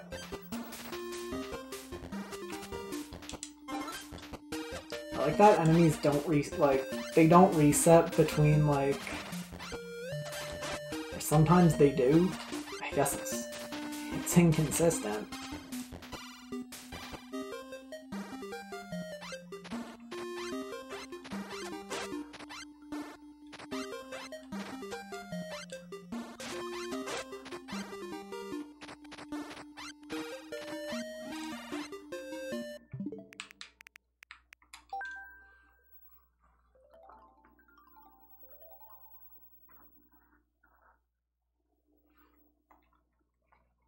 I don't think I'm a big fan of, like, mounting stuff. Every TV in this house is stuck to the wall, which made it so that I could literally only play this on the CRT. Which isn't super useful, but...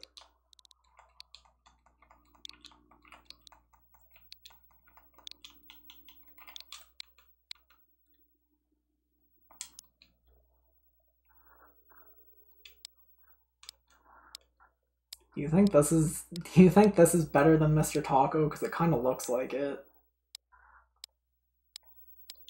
Let's watch the trailer.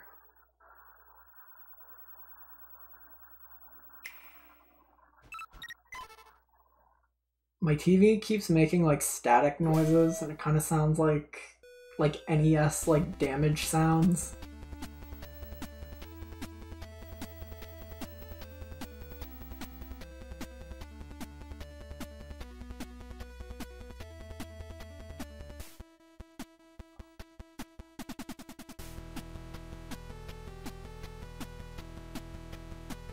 This looks so much better than Mr. Tako.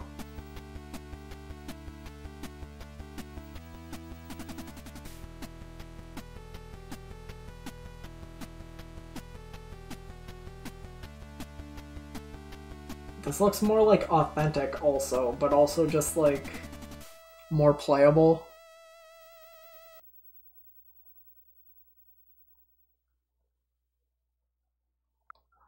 How much is that? $6? I'm not buying it right now, but that was an aside that needed to happen.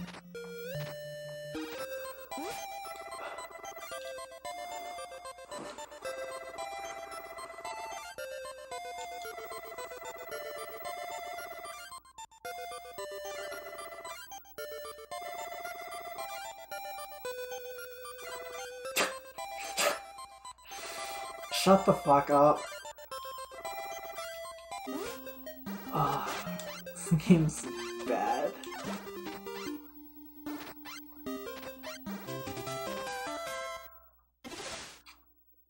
What, me recorded me looking at Doggerai? Of course. It's probably not going in the review because I don't want to pay $6 to play it right now, but maybe I should. I need to see something, actually. No, that's the wrong game. I don't remember levels in the original release having like the icons over the doors to show you that you completed or that you collected everything in them, so I just want to check and see if that's the case right now.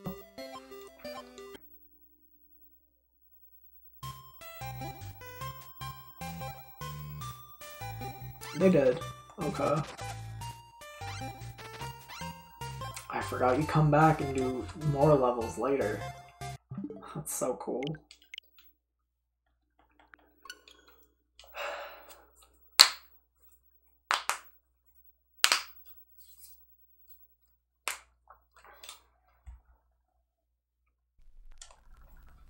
Eat some tea or something.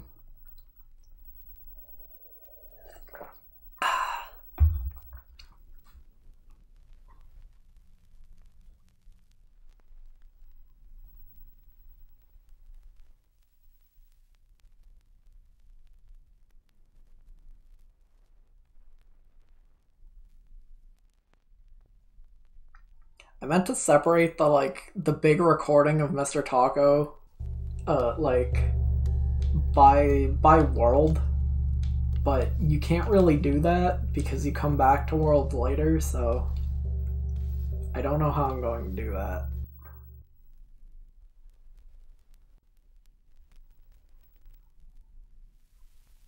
Oh, this is Mr. Tako, dude.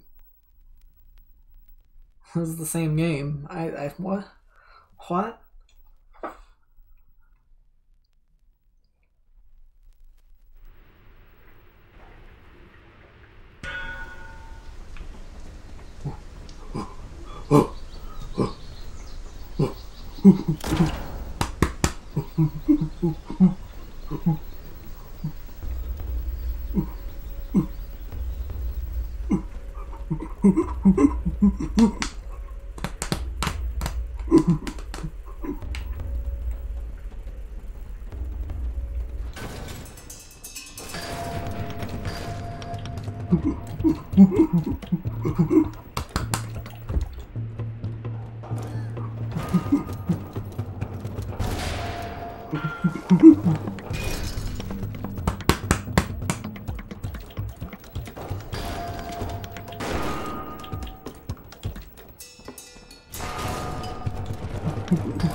Alright, can't play that anymore. That's the wrong taco. Unfortunately. I gotta get back to what I'm supposed to be playing.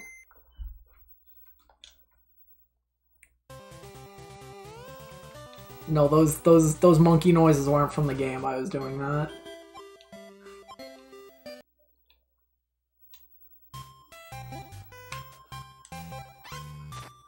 God, I wish I was playing Ape Out.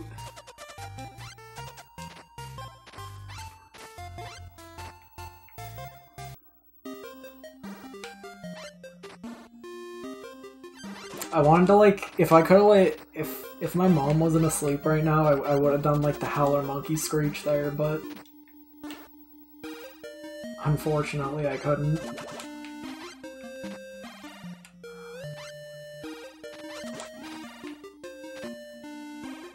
I think the game gave me some mercy frames there on that raccoon's platformness. Platformitude.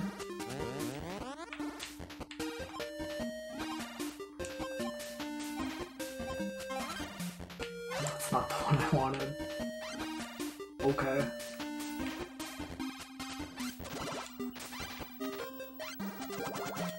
Is it worth doing this? Fuck. Should I just stop? Because this is like 2 hours done. But like, I know this game's at least like 20 hours. I don't really want to play 20 hours of it. But like, I need to play all of it to get the review footage. But then I have to like edit it. And I don't know if I want to spend like another week on this when I could do anything else. But like, I don't really want to like sunken cost fallacy it, but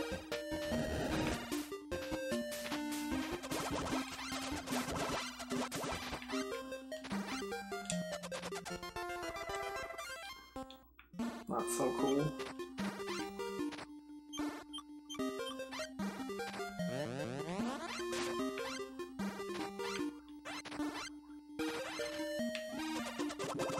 Oh, you can shoot with that too. Incredible.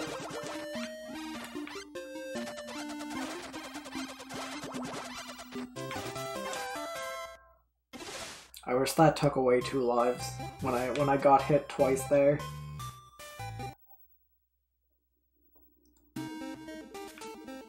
Oh. Alright, this looks like pure garbage, but you know, the game wants it. The game wants to look like this right now, so not much I can do about it. I mean, I could change it, but like, artistic intent. Oh, I can't burn that yet.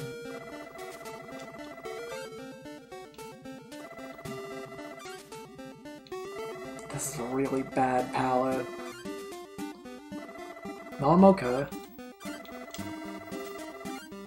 I couldn't go like whole hog on like pounding my chest because like I had to hold the controller still, but like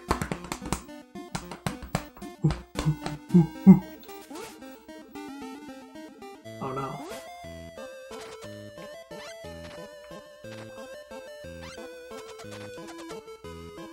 Is that a dog?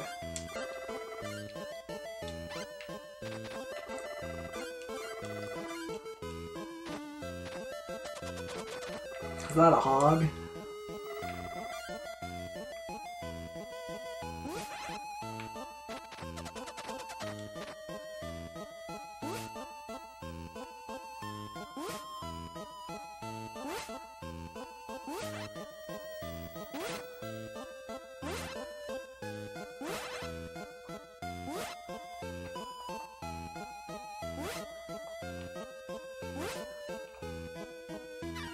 Okay. Mama fucking Mia.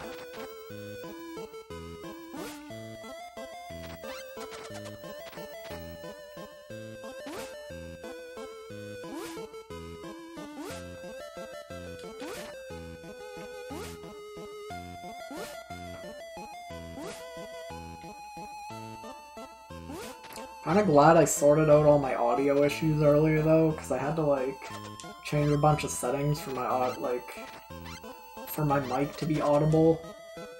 And it's good that I don't have to do that next time I want to stream something that matters, because it should just work. So that's nice.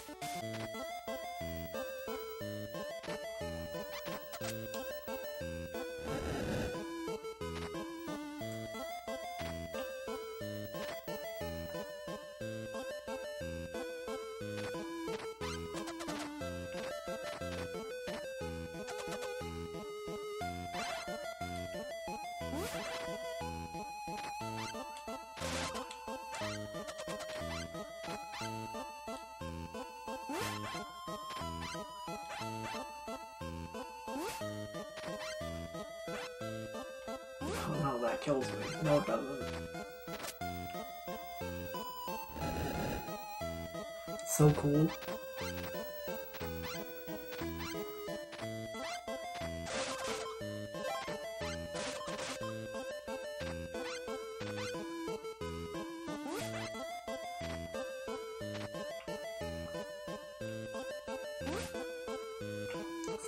Stop, okay.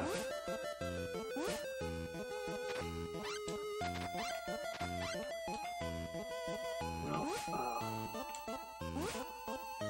this is a cool mechanic.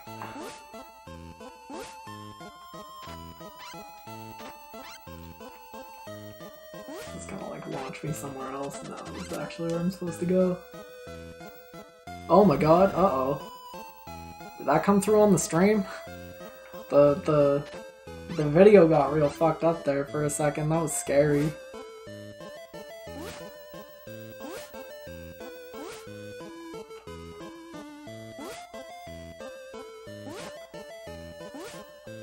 That's good eating. You can't throw out perfectly good festering meat.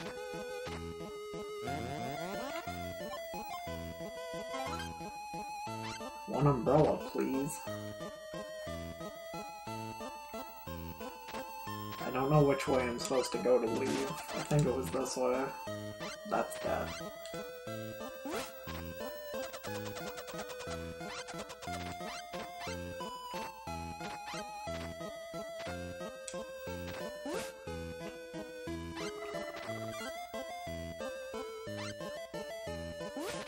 I don't entirely remember those like respawn bubbles existing, but maybe they probably did.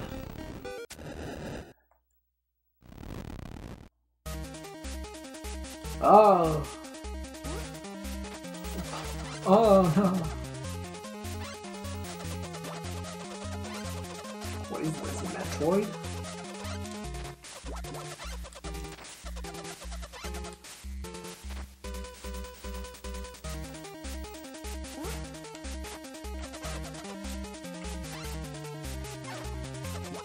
Okay, there goes that.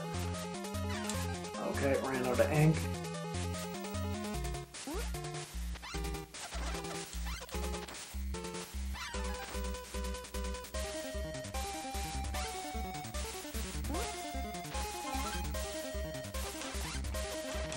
Go, orb. I can't tell if I'm actually damaging it or if I need to like be on screen to hit it or what, but I did it, I won.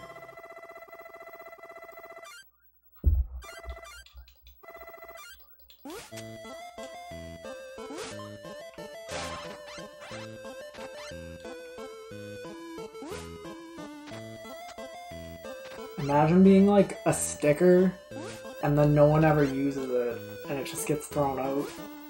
Wouldn't that be so sad? It's fucked up that that can just happen in life.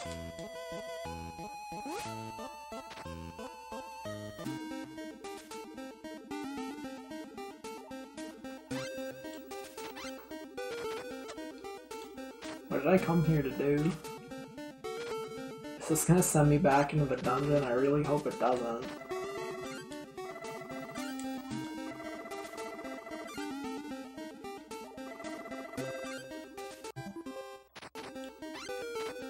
I wonder if that was a real cat.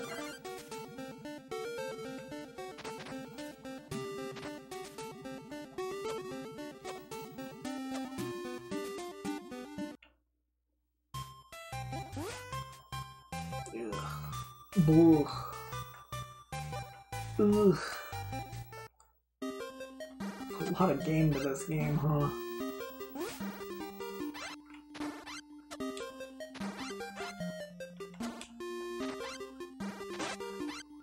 I don't remember actually getting the, like, upgrade that lets you, like, destroy vines. So I'm not sure if that's something that happens, like, anytime soon. Or if there's just vines in all these levels because they expect me to... They actually have the audacity to expect me to backtrack. But... the NPCs get disappointed in you if you ink them by accident, but they get over it.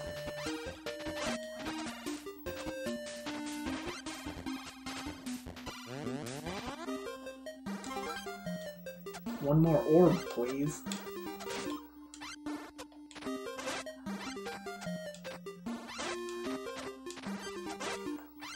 I want to play Doggerai. I wonder if that game's actually good.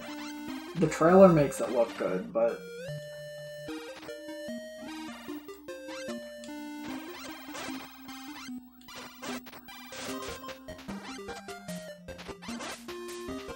I think I have to put my password in to buy things, and I don't think I want to put my password in on stream. So I think that would probably not be a good idea.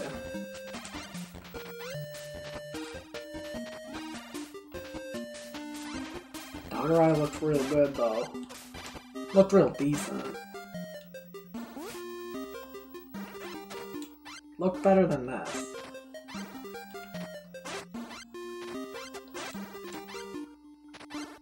I don't know what I have to, like, collect these people for, but I don't really like that they're hiding so many of them behind, like, things I can't do yet.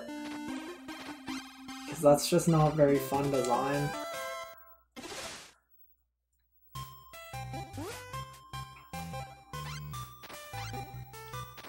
That's like the worst part of Kirby 64. Why would you do that?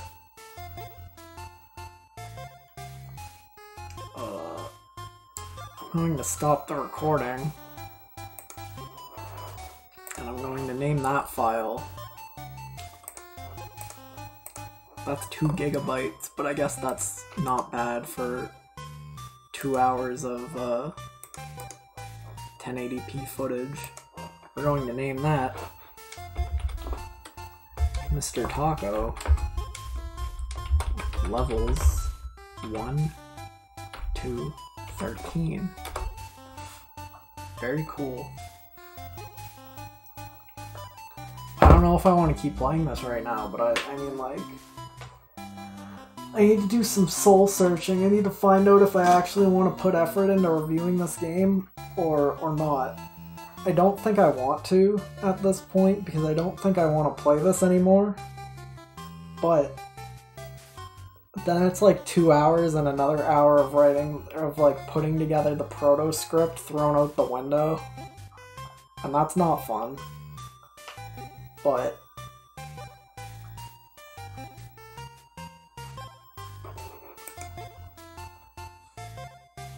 doing what?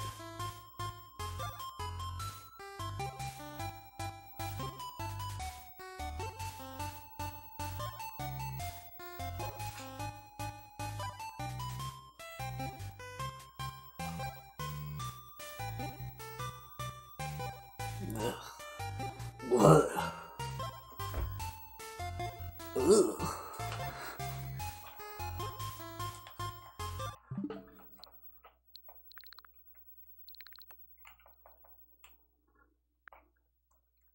Should I do like the full playthrough of Squidlet to get the footage?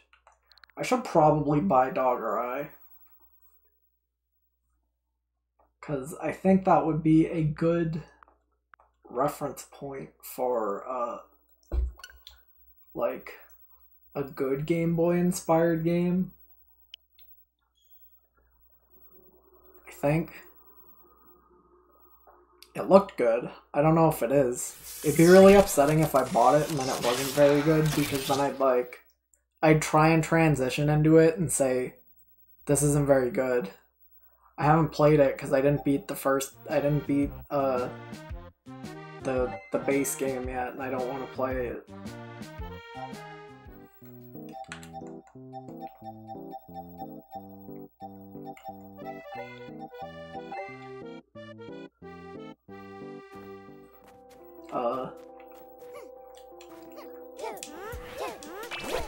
Bowser's Fury is probably pretty good, but I haven't played it yet, so I'm sure I'll have thoughts on it someday.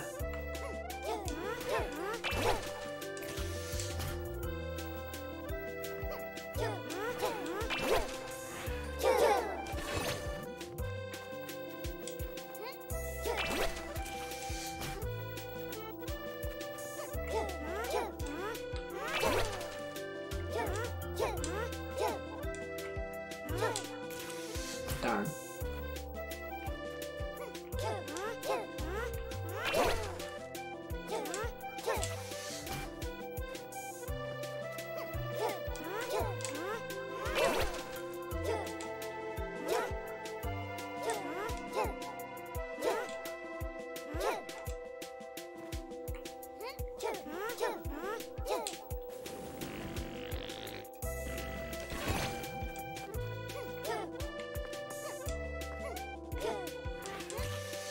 Oops.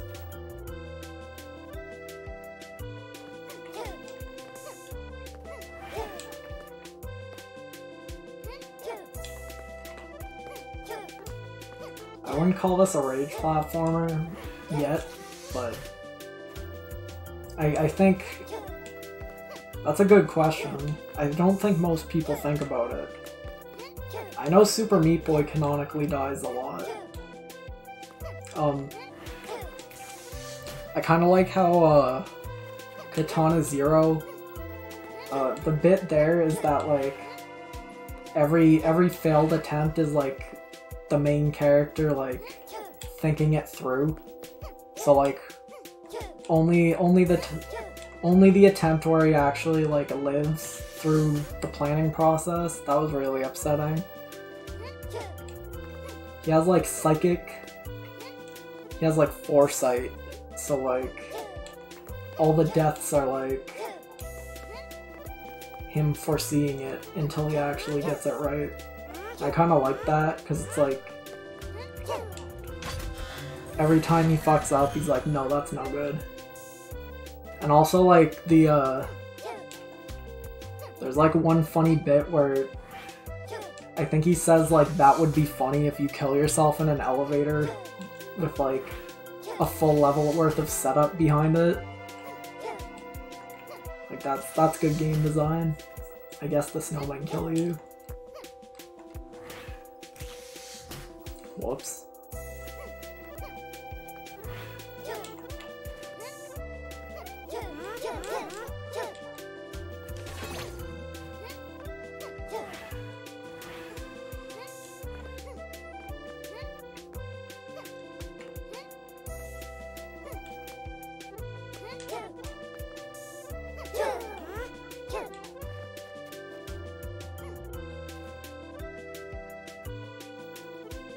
Udon Shitty's really funny.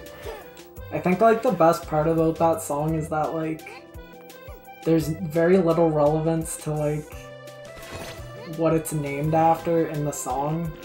So clearly the name was just an idea someone on the person making the song had, and they were like, it would be funny if blank.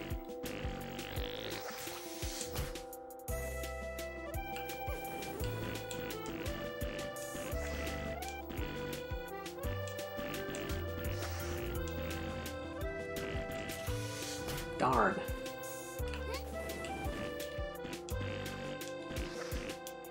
I always thought it would be funny to like have like a mostly normally named OST, but then like one song is just like, this cave is a shithole.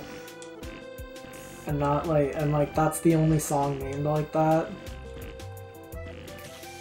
I feel like that would be quite entertaining.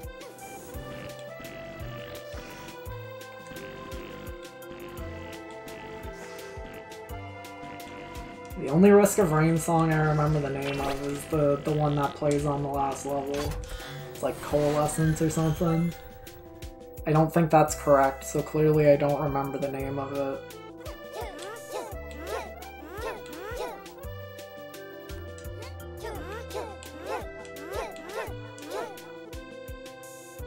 Ah, reverse gravity.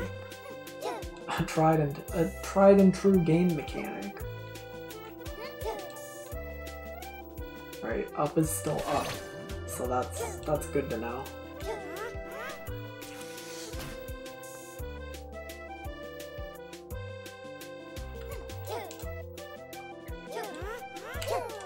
I think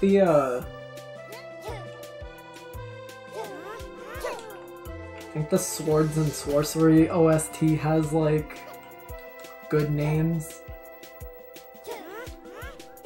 Like stuff about space babies.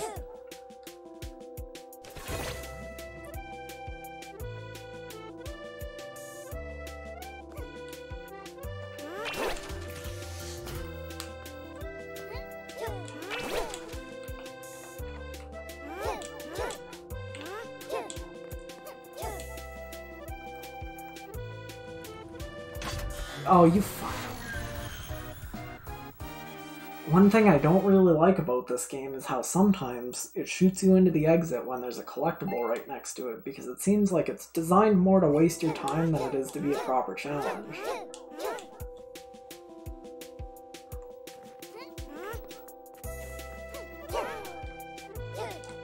I'm not a huge fan of game design like that.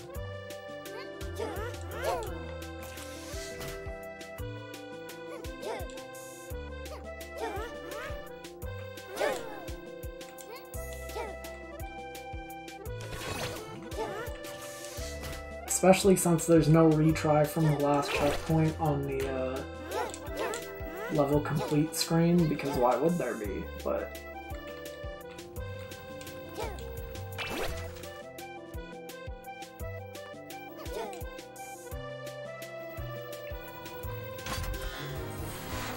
great. Not entirely sure why I'm getting all the collectibles in this game, but I don't know, seems fine. Hasn't pissed me off too much yet.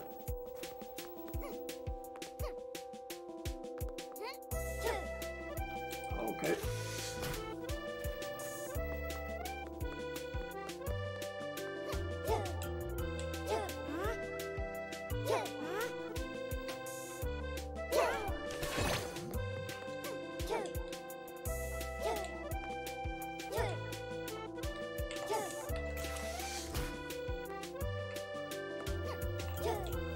It just makes me wish I was playing Celeste too, but not Celeste 2, but like Celeste also. Celeste 2 is okay. It's no Celeste 1 though. I guess it's probably better than like the 8-bit Celeste 1. It's not 8-bit, it's like 4-bit or something. It's probably better than that, but like, I don't know, mechanically I don't think it's better than the first one. If you haven't played Celeste 2, I'd recommend it, it's okay.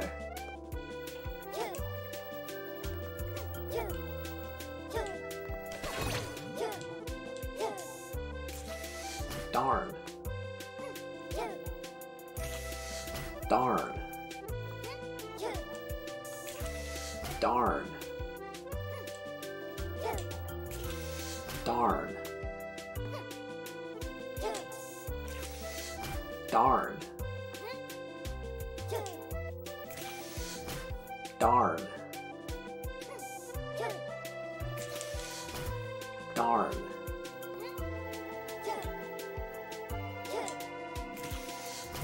Damn.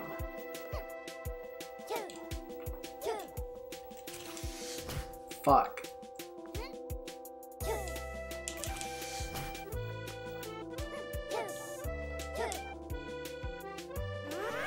Okay, I did. No, fuck. Please.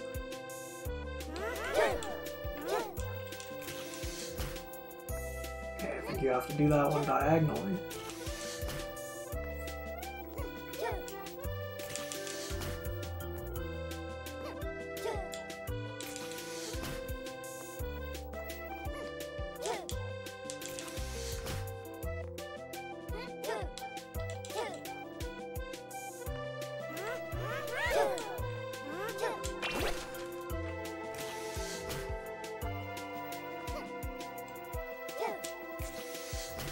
some segments in this game can go on for a bit longer than I think is necessary.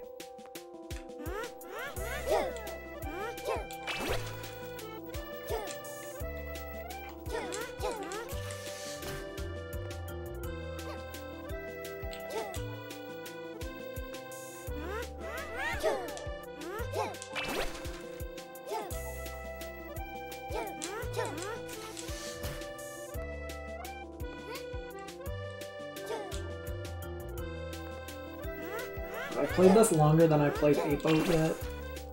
I feel like I have, but I didn't change the like category for 8-Boat, and I don't know if I'm going to play this long enough to change the category to it either. But I'd like to finish this level.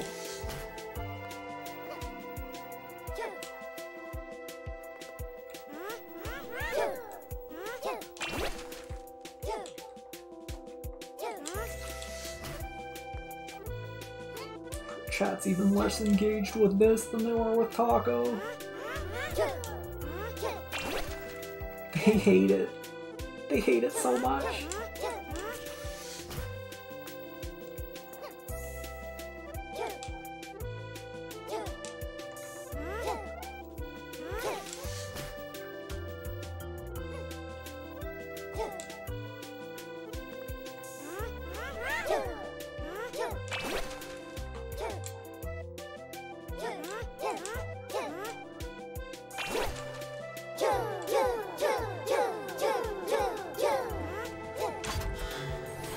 Awesome.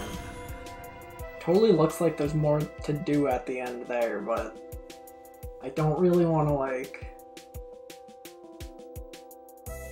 There hasn't been like a unique sort of collectible to this yet, but like I'm gonna play this level again because you can go up further, so there has to be like something there, right?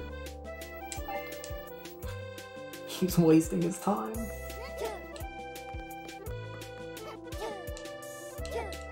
Fuck.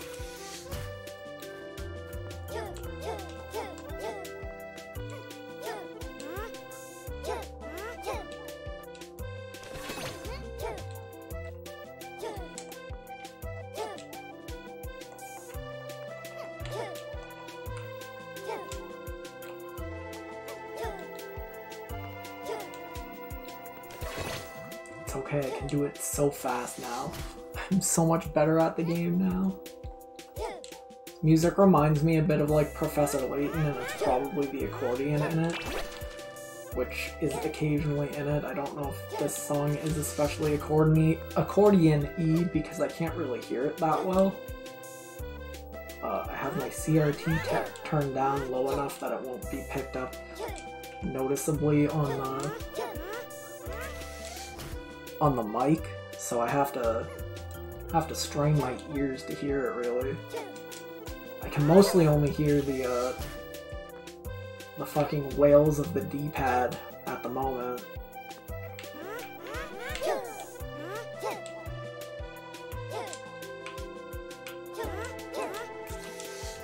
Please.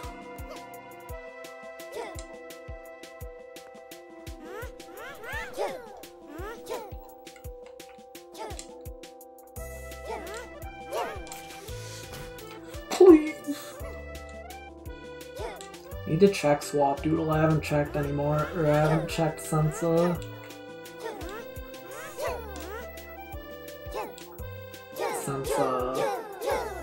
Monster Hunter.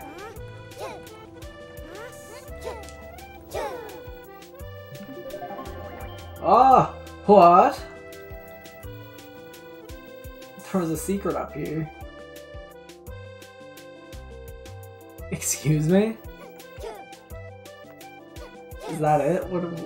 What part of this is the secret?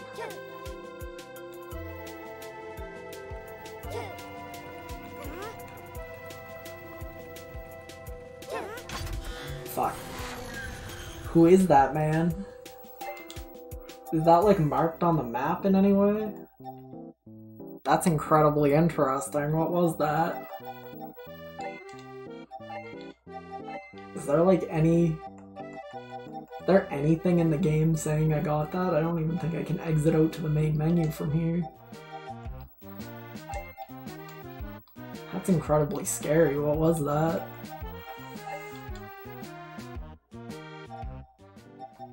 Interesting. What the fuck is Markiplier? Alright, that's enough of that.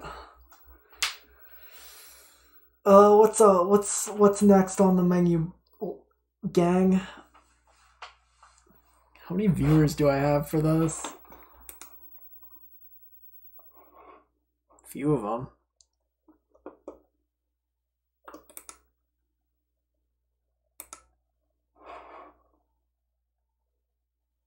Glad Discord for streamers is following me. What would I do without them?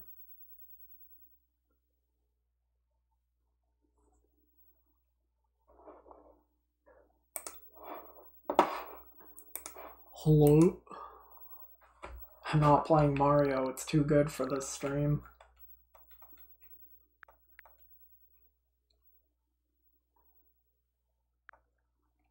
I don't want to take my Joy-Cons off right now.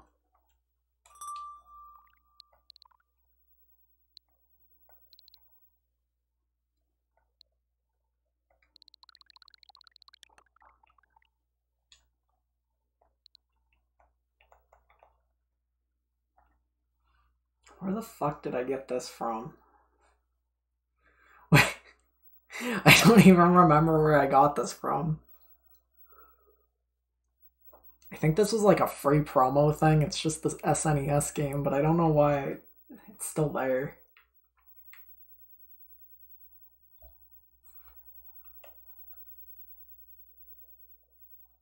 I don't know who that is.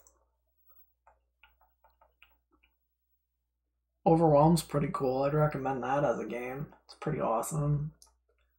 Rainworld, I don't think is a game I like that much, but I'd recommend it a lot. It's pretty good. Dig Dog. Why do I still have Dig Dog installed? The dude who made this made it with a hat. That's probably the most interesting part of the game, honestly.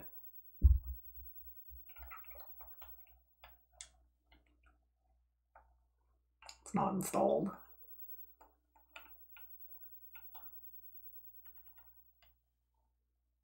Shout out to Wilmot's Warehouse. That's a modern masterpiece.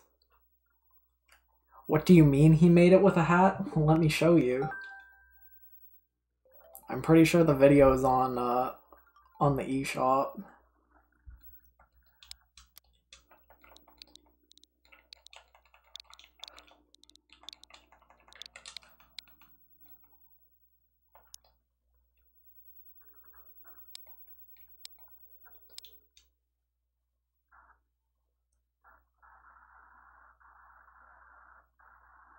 My TV hates this. Hello, I'm Rusty Moyer, game developer out here in Austin, Texas. Well, I just work here out of my house, and I thought I would show you a little bit about my game, Dig Dog, and what makes it special. Not a lot, to be honest. It's alright. Dig Dog is a game about being a dog, in search of a bone. You're in a strange world, inhabited by stranger creatures. But this dog knows a few tricks, including how to dig, stomp, and dash. And somewhere hidden in each level is that bone. If you like to be challenged, you'll spend most of your time in Bone Hunt. This is the roguelike treasure hunt. As you dig through each world, it's gonna get harder. So expect to die a lot. But who knows? Maybe you'll find that crucial upgrade in the shop. If you're looking for something more chill, check out Free Dig Mode. Let's talk about the hat. Dog. Dig Dog is my second game on Nintendo Switch, and I'm really excited to share it with you. A new addition is color themes. As you dig for more bones, yes, color palettes. start to unlock additional color palettes. These give the game a fresh look and can make the mood lighter, darker, or more chill. And there's a new award menu, so you can track each challenge you achieve. So here's a little bit behind the scenes. I have a major repetitive stress injury that limits how much I can use my hands. Basically, I can't use a keyboard or mouse nearly as much as most people. But I love making games, so I found a way to keep working. Dig Dog He didn't is the make this first game game I've with his made hands at all. without my hands. I programmed the game by voice. Oh, with voice commands. That's even more fucked up. Now, this can be a really slow way to work, so I used a special spoken vocabulary to help make it faster. Camfunk resumed. I thought he had a hat. Camel paused. He might have a hat later. The video's not gonna load now, is it? Camfunk hide. Show the fucking hat. Come on. And a bit relieved to actually have the game finally out. I might have skipped the hat. Anyway, he had like a head cam. Bit relieved. He had like a face cam, and he had like a little dot on his hat, and he would like move his head around to move the mouse. I'm not lying. I didn't make it up. And honestly, if anything, I undersold it because voice programming is a lot more fucked up.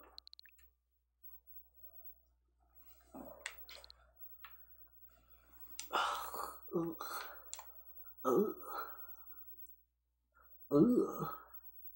don't really want to stream any more Tako right now. I want to watch. I want to play Ace Attorney and go to sleep.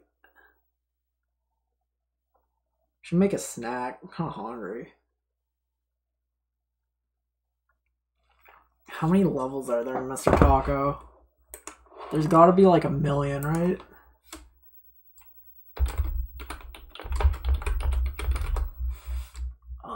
All levels guide. No, this is all hidden levels guide. I don't care about that. Shut up.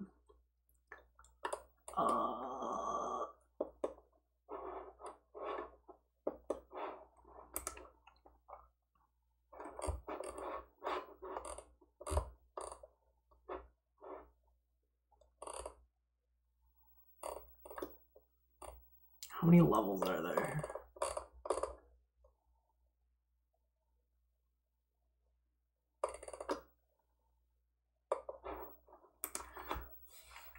How many levels in Mr. Tako? There's more than 50 levels, so I'm presumably more done. Heart and Slash isn't great. I don't think it's installed, and I don't want to install it. It's weird. Yeah, it's not installed. It's like 2 gigabytes. I don't want to install it. They feels low budget. It's they didn't really have the budget to do a Bayonetta game, but they tried their best. It's also like randomly generated. I don't know. I finished it once and said that's good enough.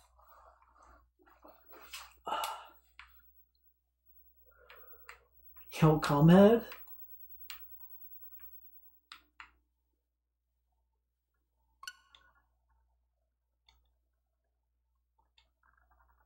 It was on other stuff too. I'm pretty sure it was on Steam.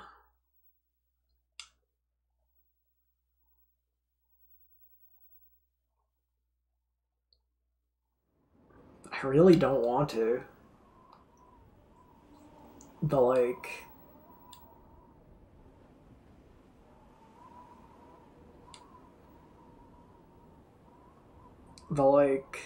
The end-to-end event is nice, just it stops being fun.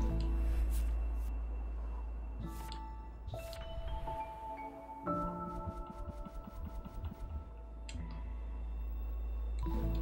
really glad it counts your deaths so I can look at 12,024. It's kind of a nice number. What did that say? Variant mode? What's variant mode?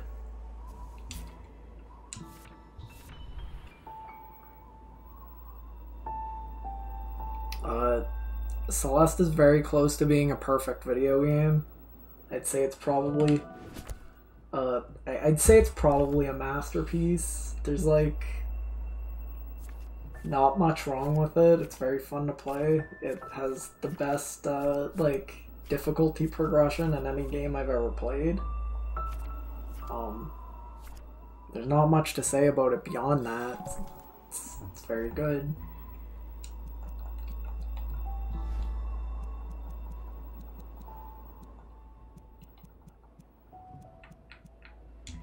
I don't know what variant mode is. It didn't...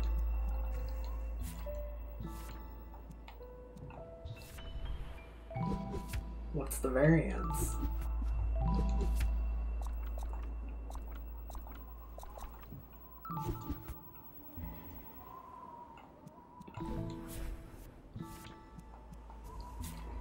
I wanted to play Celeste again to see what to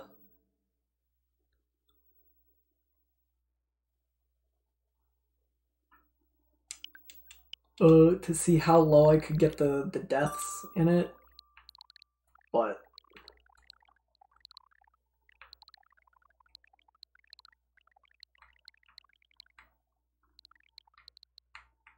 Wilmot's Warehouse is also a masterpiece, to put it lightly.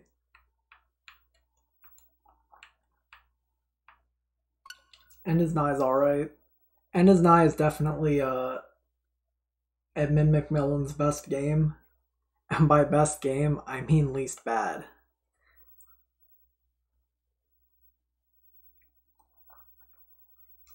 But, you know, Tyler Glalie reined him in this time, so he's like...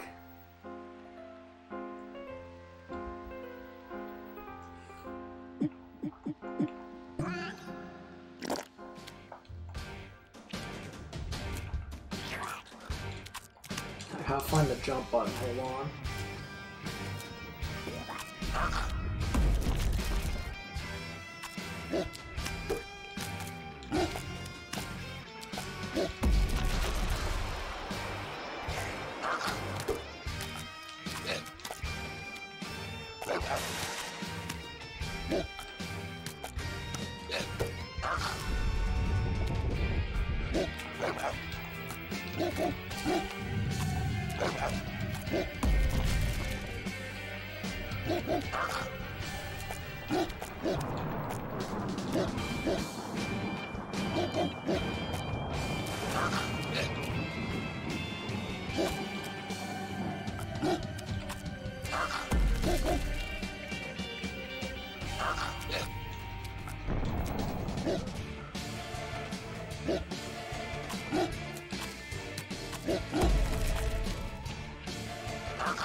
The patterns you need to do in Nevermore are incredibly specific, and I don't have them memorized. And I don't have them memorized because I only have 5 lives here. And I only have 5 lives here, or I only have 10 lives here because they decided to make the game bad. Edmund's not very good at not making the game bad, so what the hell? So it's pretty impressive that he made it to, like, the vast endgame anyway.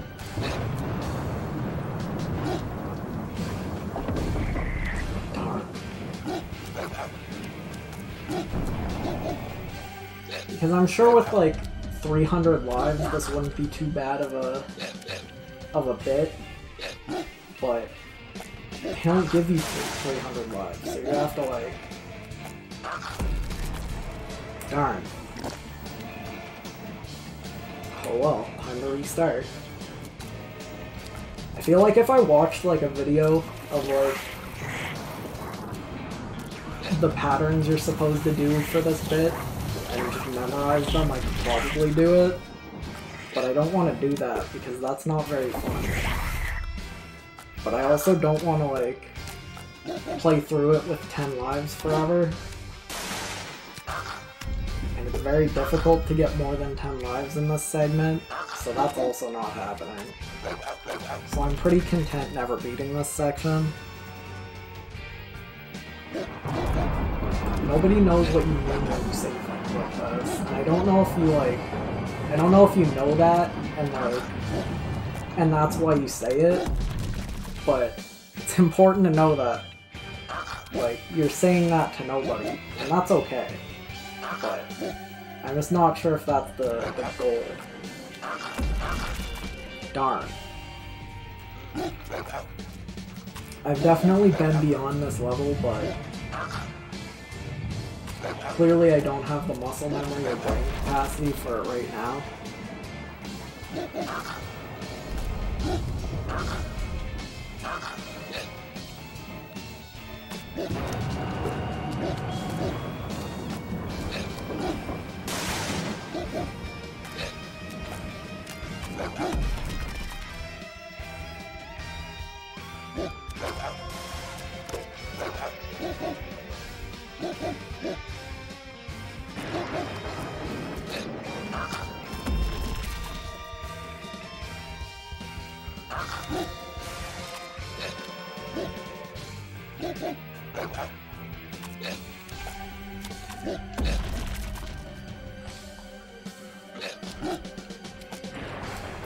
But is it do you mean it as a joke, or is it still do you mean that as a real statement beyond it being a joke, that it's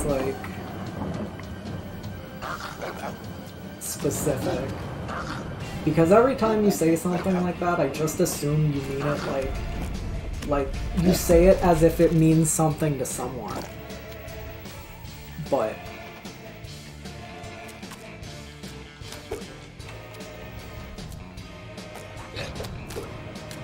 it's okay if it's a joke, and it's okay if it's not a joke too. I just don't know what it's supposed to be. Darn.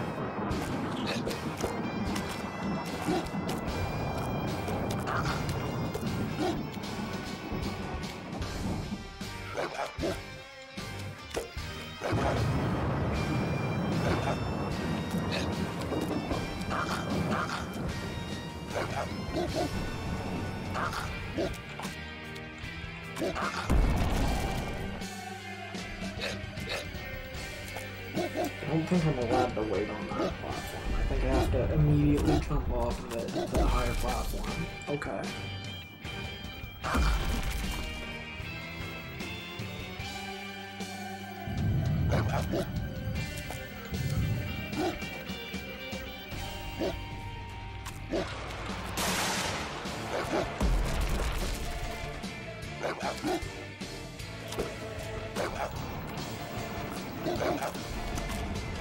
Oh, you don't have to go to that one. That's a lot easier.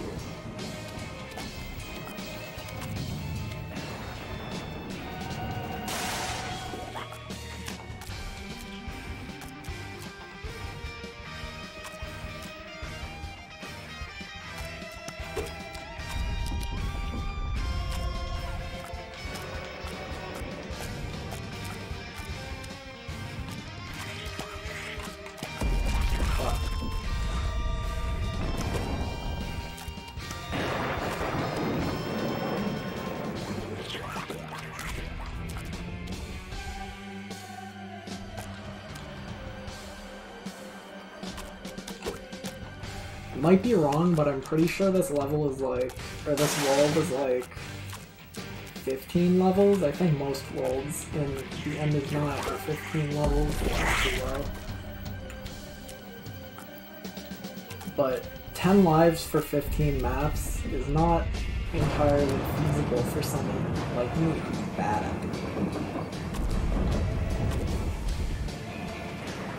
Meat Boy's not very good. I don't like that game.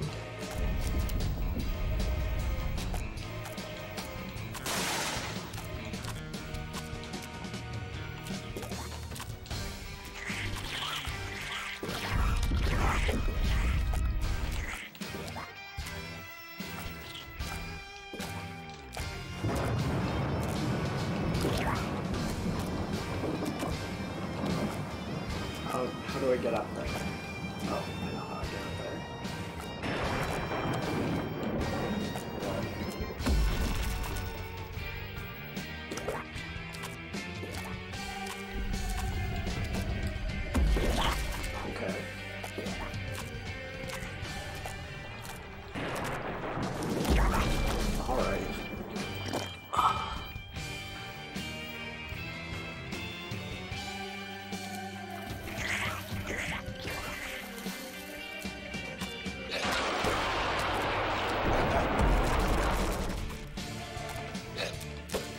End is Nigh is a game that's really good until it isn't. I'd probably have a higher opinion of this ending segment if I, like, cheat engined in more lives. Which I know is... it's not the developer intent. But I think the developer intent is that you're not supposed to beat this if you're a normal person. More than anything.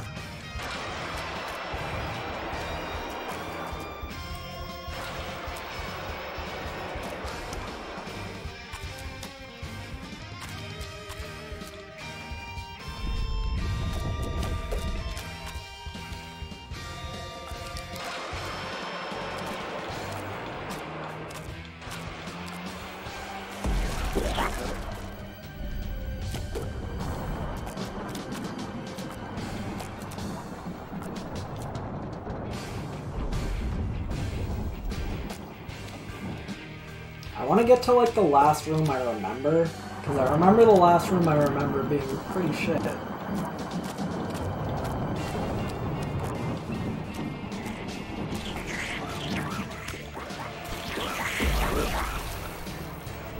think I pushed the wrong button and I fell off the ledge.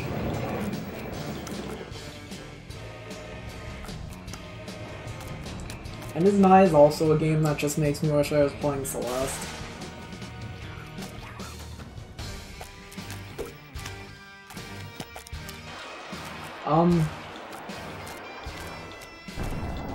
How much the game wastes your... how willing the game is to waste your time. Because you can say that, like, this... You can say this segment is like this because it needs to be very difficult.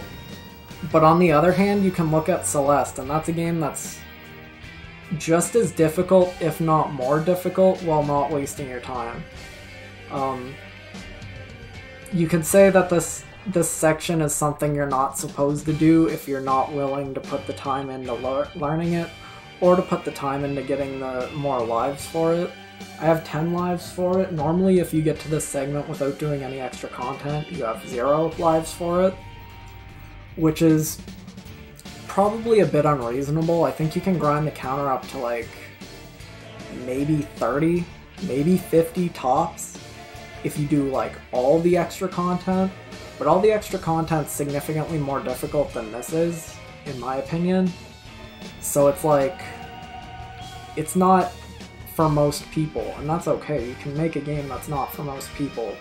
But I think if you had the same section, but you didn't take away all the lives, I would probably like it a lot more. And people who like this sort of game, who are willing to go through a game without dying and resetting whenever you die, would still probably like it because they're freaks. And they would be willing to learn how to get through it on one life. So it's the kind of game design where I just think, like, it literally only exists to alienate people who aren't willing to play a game in a way that every game is designed to be able to enable you to do. If that makes any sense. Because you can go through, like, something like Celeste and not, and just reset every time you die. The game's designed to let you do that, too. There's, like, the golden strawberries on each level, which are collectible designed for you to, like... If you pick it up at the start of a level you've completed, it'll respawn you back at the start of the level. So it's like... That's kind of cool that that's there.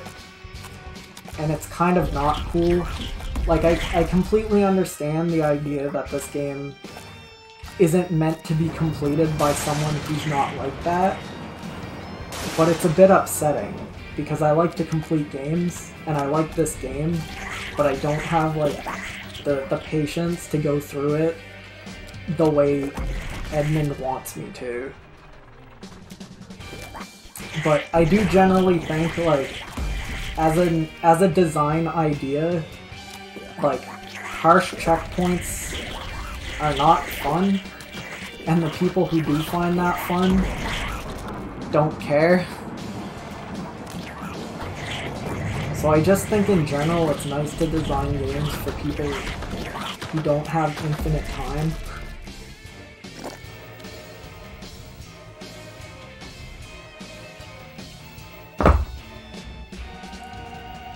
But that's just me. I don't want to play this anymore because this isn't fun for me right now. But that's the end of The End Is Nigh. The rest of this game's really good, just not that bit.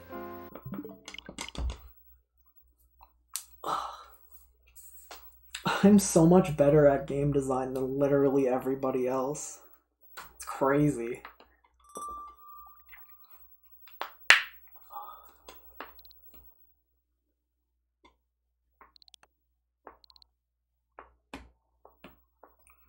Ooh. Ooh.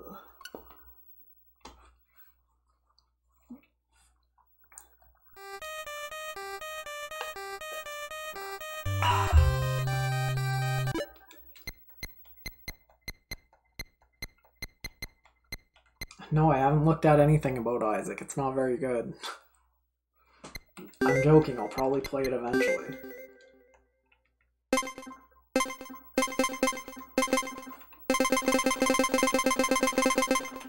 I think it's 26?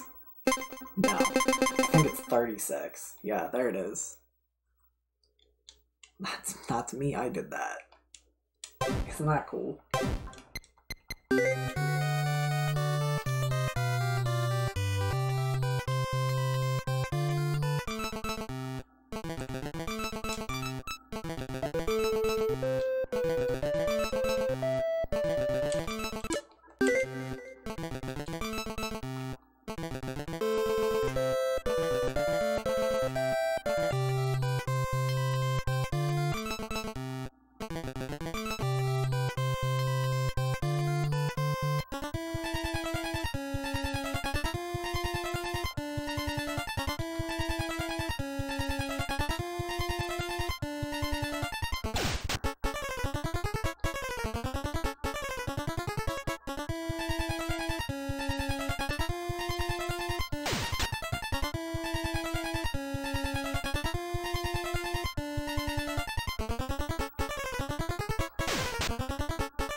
I wonder if I'm gonna be able to make it through this battle. I don't think I will.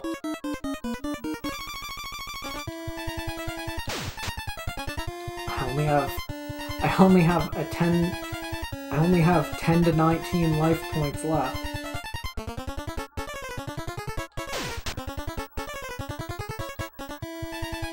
Oh, I think I did 1 damage finally. Okay, I only have 0 to 9 life points left.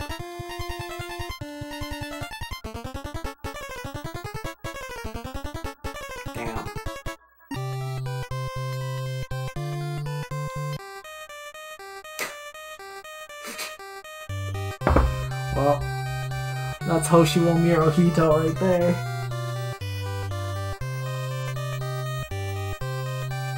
I kind of want to like watch the speedrun and just copy what they do so I can say I've beaten this game.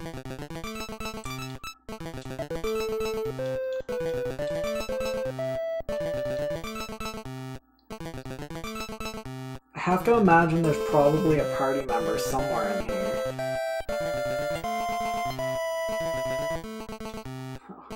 Any of this. I wonder if, can I, okay, yeah, I can. Oh, there's rewind? That's unusual. Options.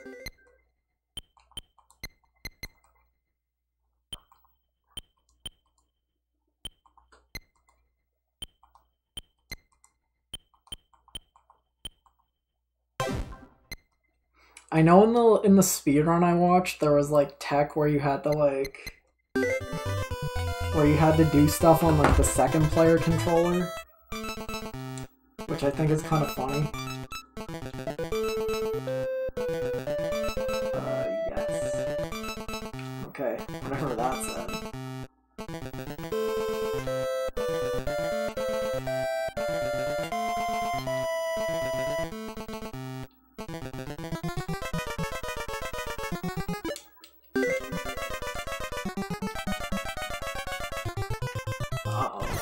Uh-oh, what happened?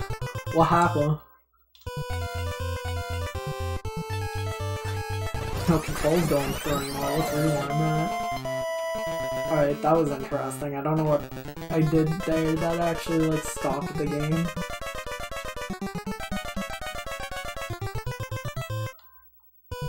I'm trying to see if any of these menus go to, like, health, so I can see how much health I have, but I don't believe they would.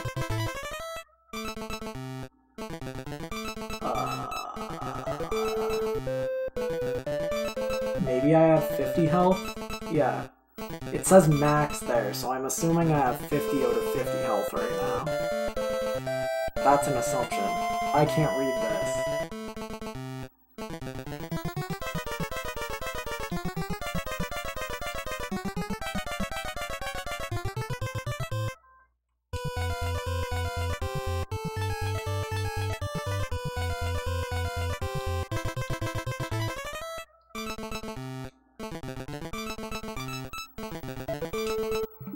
It's crazy how hard RPGs are when you can't read them.